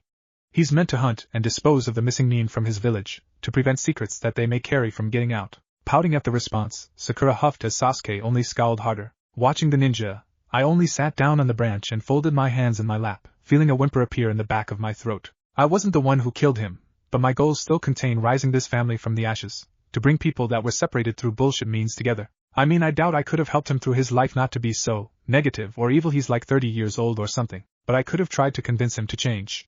To spread the word of Uzumaki's making a comeback, to not be hired by pieces of shit like Gato or whatever. Anything would have been better than everyone thinking he died a demon, when he died a lost Uzumaki. Naruto-chan? Silently lifting my eyes from the hunting Nin carrying my family away from me, I turned to my sensei who was crouched down on the branch next to me. With a furrowed eyebrow, I could feel his chakra flickering weakly from the overusage, confusion, and concern. Sasuke, Sakura and Tazuna were standing several feet away, glancing at us once again as they softly conversed. Are you okay? Staring into his eye, I waited until I could feel the rest of our group turn away or be distracted. Smiling sadly, I watched his own awareness stutter, showing his exhaustion. Allowing the henge to flicker as his chakra spiked in both surprise and in urgency, he lost conscious. Barely catching his body in time, I rested his head on my lap as Sakura and Tazuna squeaked in surprise and worry, Sasuke swishing through the muddy ground on his way over. No, I don't think so. His hands were smooth. I couldn't see much, as the lighters were dimmed so much that they might as well be off.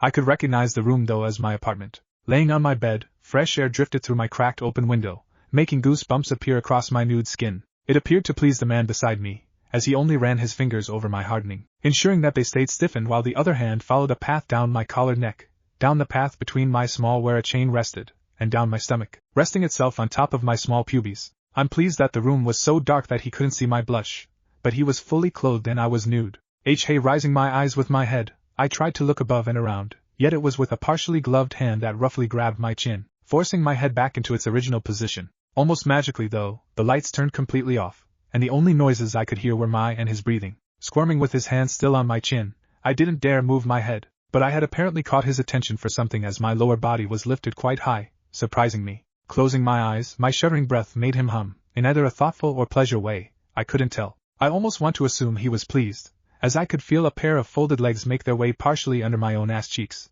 with my legs being set around a pair of hips. Opening my eyes, I felt one of his hands fondle my once more as I heard a zipper being pulled at, and I could only stare into the darkness before me with goosebumps of pleasure. I was turned on, no denying. My was quite wet, and the fact that he was ignoring it and playing with my sacks of milk instead made me want to pout and demand him to please me. Already, there was a shuffling of clothing that was in sync with the twitching leg muscles of the much larger male, and it almost made me want to smile. Finally, I didn't care for my virginity, finding it slightly stupid for people to find it something very precious.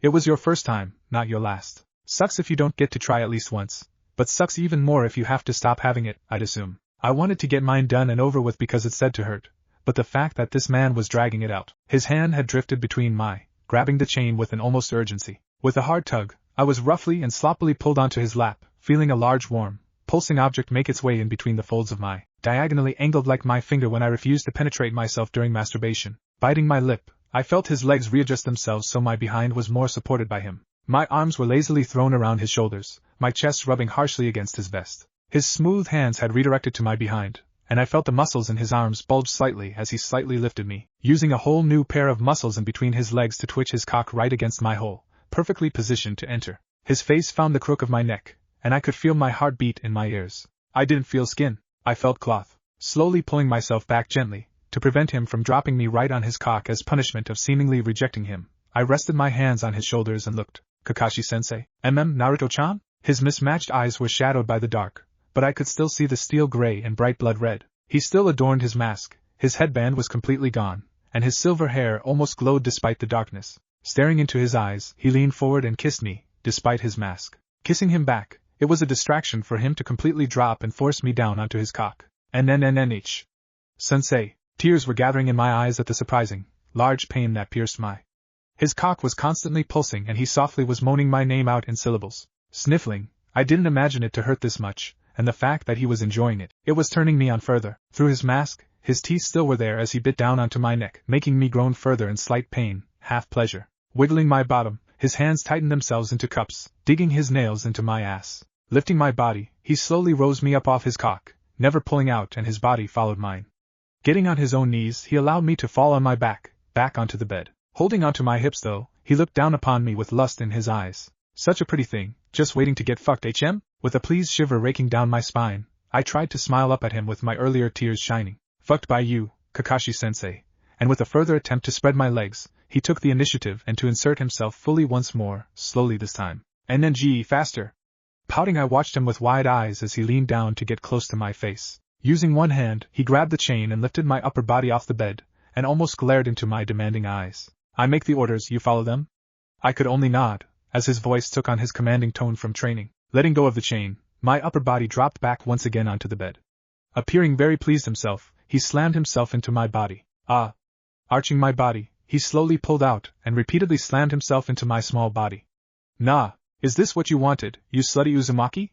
Repeating his thrusts, the tears in my eyes grew at the pure pleasure racking through my body. Only being able to wildly nod, his thrusts began to lose its slow exit and picked up the pace overall. I could faintly hear my bed repeatedly be slammed into the wall at a wild rhythm, though the noise completely disappeared with his filthy words and my cries of, "Yes, sensei." It wasn't taking long for me to begin getting closer and closer to my point, and I could see by his eyes that he was becoming undone like an obedient dog that was finally released from its order. Naruto!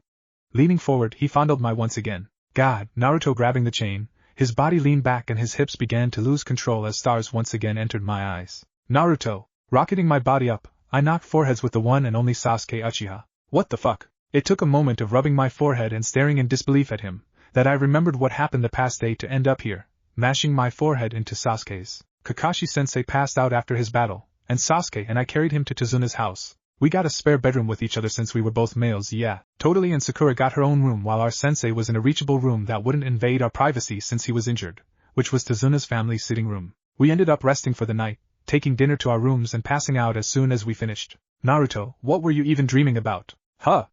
I couldn't help it but I blushed. Am I attracted to my own teacher? You kept saying Kakashi-sensei's name. Wildly shaking my head side to side, I shot up out of bed and past the suspicious teammate. Nothing, was just remembering yesterday. Don't worry about it. Not even bothering to grab the change of clothes I left out just yet, I quickly made my way out of the room and down the stairs. Not ready to face whoever made it to the breakfast table just yet, I tiptoed into the sitting room that held my unconscious sensei. Holding my breath, I slowly slid the door open hoping that nobody would hear it. Tazuna's daughter, who knew the grouch who had ever gotten some, named Tsunami, had some basic first aid training for emergencies, and was able to patch us all up, though the only remedy for Kakashi-sensei was undisturbed rest, due to chakra exhaustion. I couldn't help it though.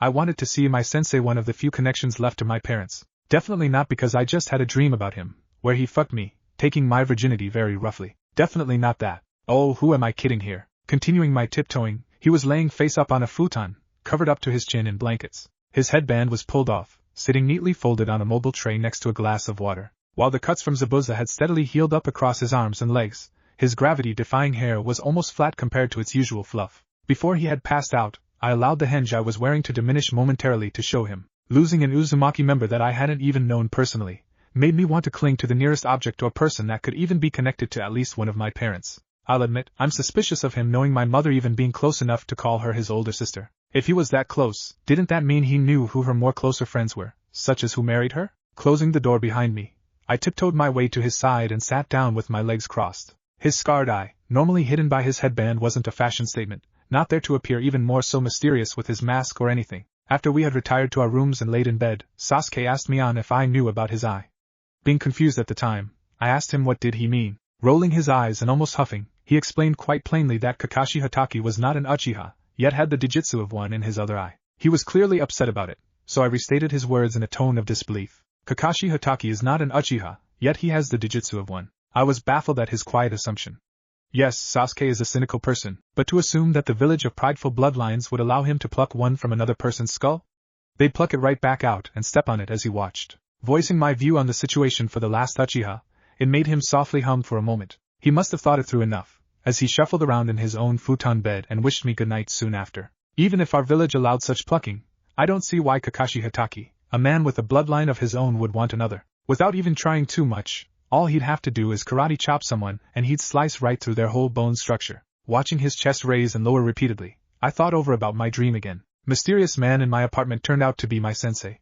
Sounds very hot when he talks dirty, and I apparently compared him to a dog that had been obedient for so long that he was becoming undone. Covering my face with my hands, I could feel the blood rush to my cheeks in my pure embarrassment. While we had been a team for over 2 months now, I hadn't really looked over my teammates physically. I knew I was slightly attracted to females, but males caught my attention more often, though I can definitely confirm that I do not have some one-sided, heart-shattering adoration for Sakura Haruno.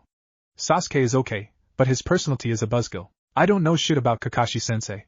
He's humorous, I suppose, along with powerful, and I dunno. I don't know what he really looks like, but in our hug he felt lean. Physical appearance isn't the world to me, but I would like to at least be attracted physically to someone to truly begin a relationship with them. Lowering my hands into my lap, I stared at his closed eyes. I may just have a preference for males. When I was younger, I had a crush on a boy named Shikamaru Nara. He is brilliantly intelligent just as he is extremely lazy. While he enjoyed my pranks, he sometimes got irritated with the negative outcomes if everyone was punished for them. We were both ranked lowest in the class, but he simply was for the lack of effort. Honestly, knowing him, it was most likely because he long ago realized that academy rankings didn't mean jack shit, as we were all supposed to be balanced out in the end and didn't want to make an extra effort in it for something he knew was along coming, the Ino Shikacho trio. The Ino Shikacho was the ultimate capture squad that even their own parents had participated in. Last I heard though, the squad Kiba, Shino, and Hinata had ended in as the ultimate tracking of our generation, but that hadn't came much as a surprise. Their clans are specialists in tracking of a specific species, is one way of putting it. The Hyugas, which Hinata is from, has the ability to see through walls in a 360-degree up to a shit ton of feet that depended on the user. Kiba was a part of a clan that studied, worked beside, and took care of dogs and their dog-like cousins, wolves. Shino was from his own clan though that allowed specific species of bugs to be implanted into their users, following the will of the user in exchange for rent. In our graduating class, Shikamaru and maybe Shino were the only ones I searched the approval of in any other way than just being noticed. Being very observant, he would notice the smallest detail out of place, ensuring his own safety away my pranks. His lazy smiles and knowing looks always made my skin crawl pleasantly, and my heart beat dance erratically. Shino, though he never laughed at my pranks, was higher than the average in his own intelligence. While they called me monster and demon, they called him freak and weirdo. Multiple times I would turn to him, and we'd sit in silence and just relax. Sometimes we'd even go bug hunting during lunch and get ramen together afterward. My rival was the oh-so-special prodigy Uchiha, Rookie of the Year. Top marks, females were tripping over their 2 left feet for him as he pushed them away, actively trying to be the best at everything handed to him. Scrunching up my nose, I sighed in defeat. Do I seriously have a thing for smart and lazy guys? Hesitating, I reached out a hand to my injured teacher's masked cheek. Resting it there, I was curious about what was under his mask, but I had too much respect for the man to expose him as he was laying, unaware due to exhaustion. I was also feeling especially shy due to my dream. Normally I was the one charging ahead and battling off whatever possible, if I saw the opportunity to do so at least. But being possibly attracted to the man before me, who was one of the 4 people connected to family, it was definitely odd. If my mother hadn't died, he'd probably be viewing me as a little sister, or a niece rubbing my thumb in a circle across his mask. I paused at a realization. What's stopping him from that? Frowning, I pulled my arm away and immediately stood up. Grimacing, I sighed again. Sending one last glance towards my sensei, I mechanically made myself walk to the door and slid it open. Without even turning around, I slid the door back closed, feeling a cough at the back of someone's throat. Raising my eyes, Sasuke stood with arms crossed and the suspicious expression had returned once again. Flipping him off, I tried to walk by him but he grabbed my wrist. Dobe, we need to talk. Rolling my eyes, I allowed him to drag me through and then out of Tazuna's house. Almost tripping down the steps, Sasuke walked and partially dragged me along a natural path into the woods that resided several meters near the house. Arriving to a clearing that had a large boulder, he finally released my wrist and turned his body around. Crossing his arms, he leaned against the boulder and gazed at me almost expectantly. What do you want, team? Because I want some breakfast. Stuffing my hands into my pockets, my hat prevented an extra chill from crawling down my spine as compared to Konoha. The land of water had usual chilly mornings filled with a natural fog that tickled ankles. Scoffing, he answered my question. Prince of Yuzu no Kuni? Deciding that if I wanted to make something more than a political ally out of Sasuke Uchiha, I lifted up my hands, palms facing me, and allowed my chakra to form. Watching them pale and lines appear along, I began to explain. Yuzu no Kuni is home of the Uzumaki clan, that was slaughtered by Kumo years ago before we were both born. Dropping my arms, I plopped myself down into the grass. Each Uzumaki's chakra is unique, being able to complete form or turn into a whole other element, and in Yuzu no Kuni, there was even a ninja village that Kumo were targeting the most. Shrugging, I smiled sadly. We are still considered a threat because we are natural experts in sealing. His brow twitched like he was tempted to furrow his brow, but I suppose that would have been too much emotion for him to reveal. My mother, Kushina Uzumaki, was the only publicly proud Uzumaki that had any kind of connections, and to follow the traditions, the Daimos wanted to name someone queen in case there were hopes for any type of revival on the land. Tilting my head, I leaned back from my position on the ground, using my hands to keep myself steady. Anything else? What is with you and Kakashi-sensei? The fuck kind of question is that? Face palming and rolling his own eyes, he stared down irritated at me. Is he your godfather or something? You two seem awfully close all of the sudden. Squinting my eyes, I understood what he was saying, but I was under the impression that Sakura and Tazuna had infected his head with possibilities of sensei, and I being in some kind of a relationship, so it was almost a relief that he just believed that we were close for family reasons. No. He just was close to my mom. Feeling an awkward air come in between us, I felt like he was almost questioning the undertone of my denying of anything going on, which was true. I just had a wet about him, and that was all if you don't include the ways he turned me on recently, but that wasn't anything new. I mean, come on team, you felt me up yourself. Do you have any idea how awkward it was for me to discover what female masturbation is like that very night? Being 12 normally meant a whole introduction into a new world that we had the rest of our life figuring out, but as a ninja it could be a very short one. Reaching 35 was almost surprising for most shinobi and kunoichi, and 40 was the normal retirement age if they hadn't earlier due to an offspring or 3. 12 to 14 were apparently the civilian ages to begin thinking about sex, and everything under 25 was considered exploring. Those who were becoming ninjas had a different timeline. Our first sex ed class was when we were 8, though we took official anatomy classes when we were about 7. Half of genin that make it past the graduation exam are rumored to lose their virginity around 13, and some took on Konoha's famously eccentric vices by the time they're 17 that can include drinking casually, casual sex, smoking, reading pornography in public, green skin-tight suits, food obsessions, and even making it a habit to be sent to the hospital for choking on senbons. When we were 10, a student in our class had gotten his hands on a porn magazine, and boys and even quite a few girls in all grades would line up just to look at it. But then again, by 15 years old, we are also expected to have at least killed one person.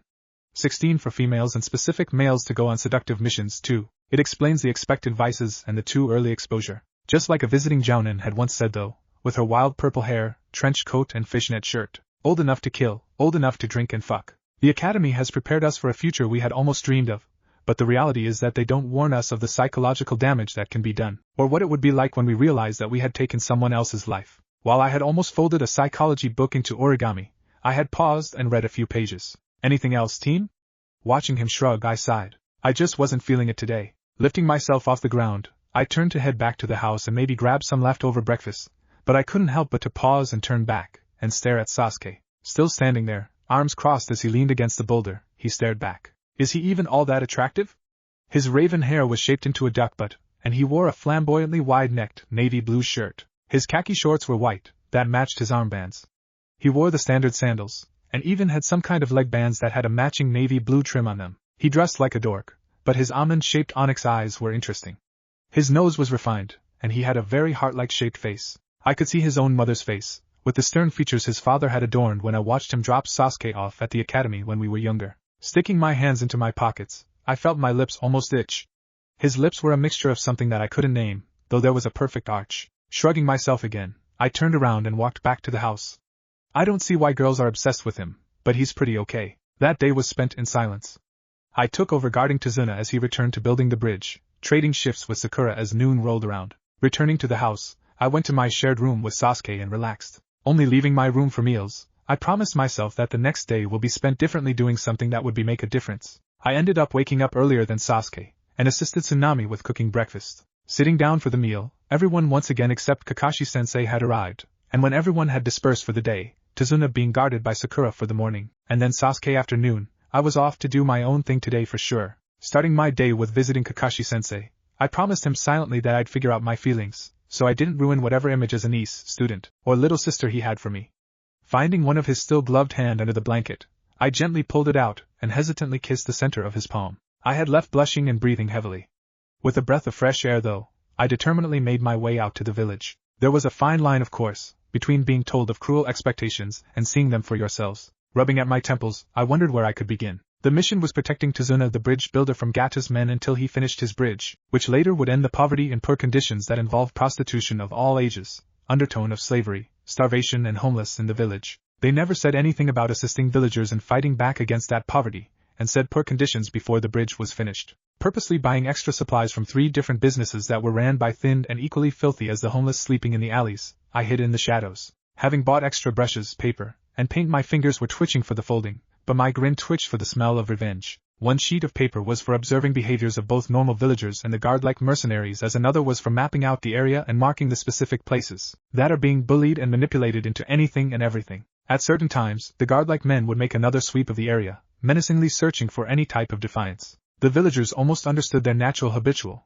and would hide in the same shadows as me to stay away from their possible rapist, or even possible executioners. After all, like special parasites, they'll cling and suck the life out of you, until you're either a living shell or a rotting corpse. Being starved, manipulated and bullied into situations that nobody could escape alive or at least leave free of traumatic scars. Zabuza's words echoed through the back of my mind. When you make it into a bingo book, you're finally worth something more than just a tool for your village. It's when you die by your precious teammates, they'll take you to the nearest man and receive your bounty. Until then though, you're useless to everyone else. This village was free of ninjas, but the fundamentals of his statements still applied even here. Gatu, known for his sex slaves and illegal trade of all types of objects, was sucking this place dry. The women were breaking down into being sex slaves, rather living a life of that than starvation, humiliation, and watching children of their own or friends be swooped up faster than they can run after them with no energy. Like I had told to Zabuza though, I refused to allow this be a norm of a village, and I damn well meant it. Watching the sun slowly begin to set itself, I knew it was reaching dinner time. Summoning 10 chakra-packed clones, their orders were to stay hidden and observe for the rest of the night. I was only one person, and I knew that after dinner would be the best time to talk to my teammates, and to Zuna. Chicken katsu served with a helping of white rice, there was side dish of gyoza. The bridge builder himself was boasting about the bridge's progress, despite the fact I watched 2 men quit right in the middle of it yesterday. Nodding along, I could see Sakura's uncertainty at his words and noticed Sasuke's constant tense posture. He's trying to comfort his daughter and grandson. It was working for his daughter, though his son was reasonably skeptical of it. Inari, as it turns out his name was, ended up being the first to leave the table. Eating slowly for once, I noticed Sasuke's and Sakura's odd looks at the pace when I normally am scarfing it all down. Helping myself to helping after helping, Tsunami ended up waving off Sakura's offer to assist in cleaning up.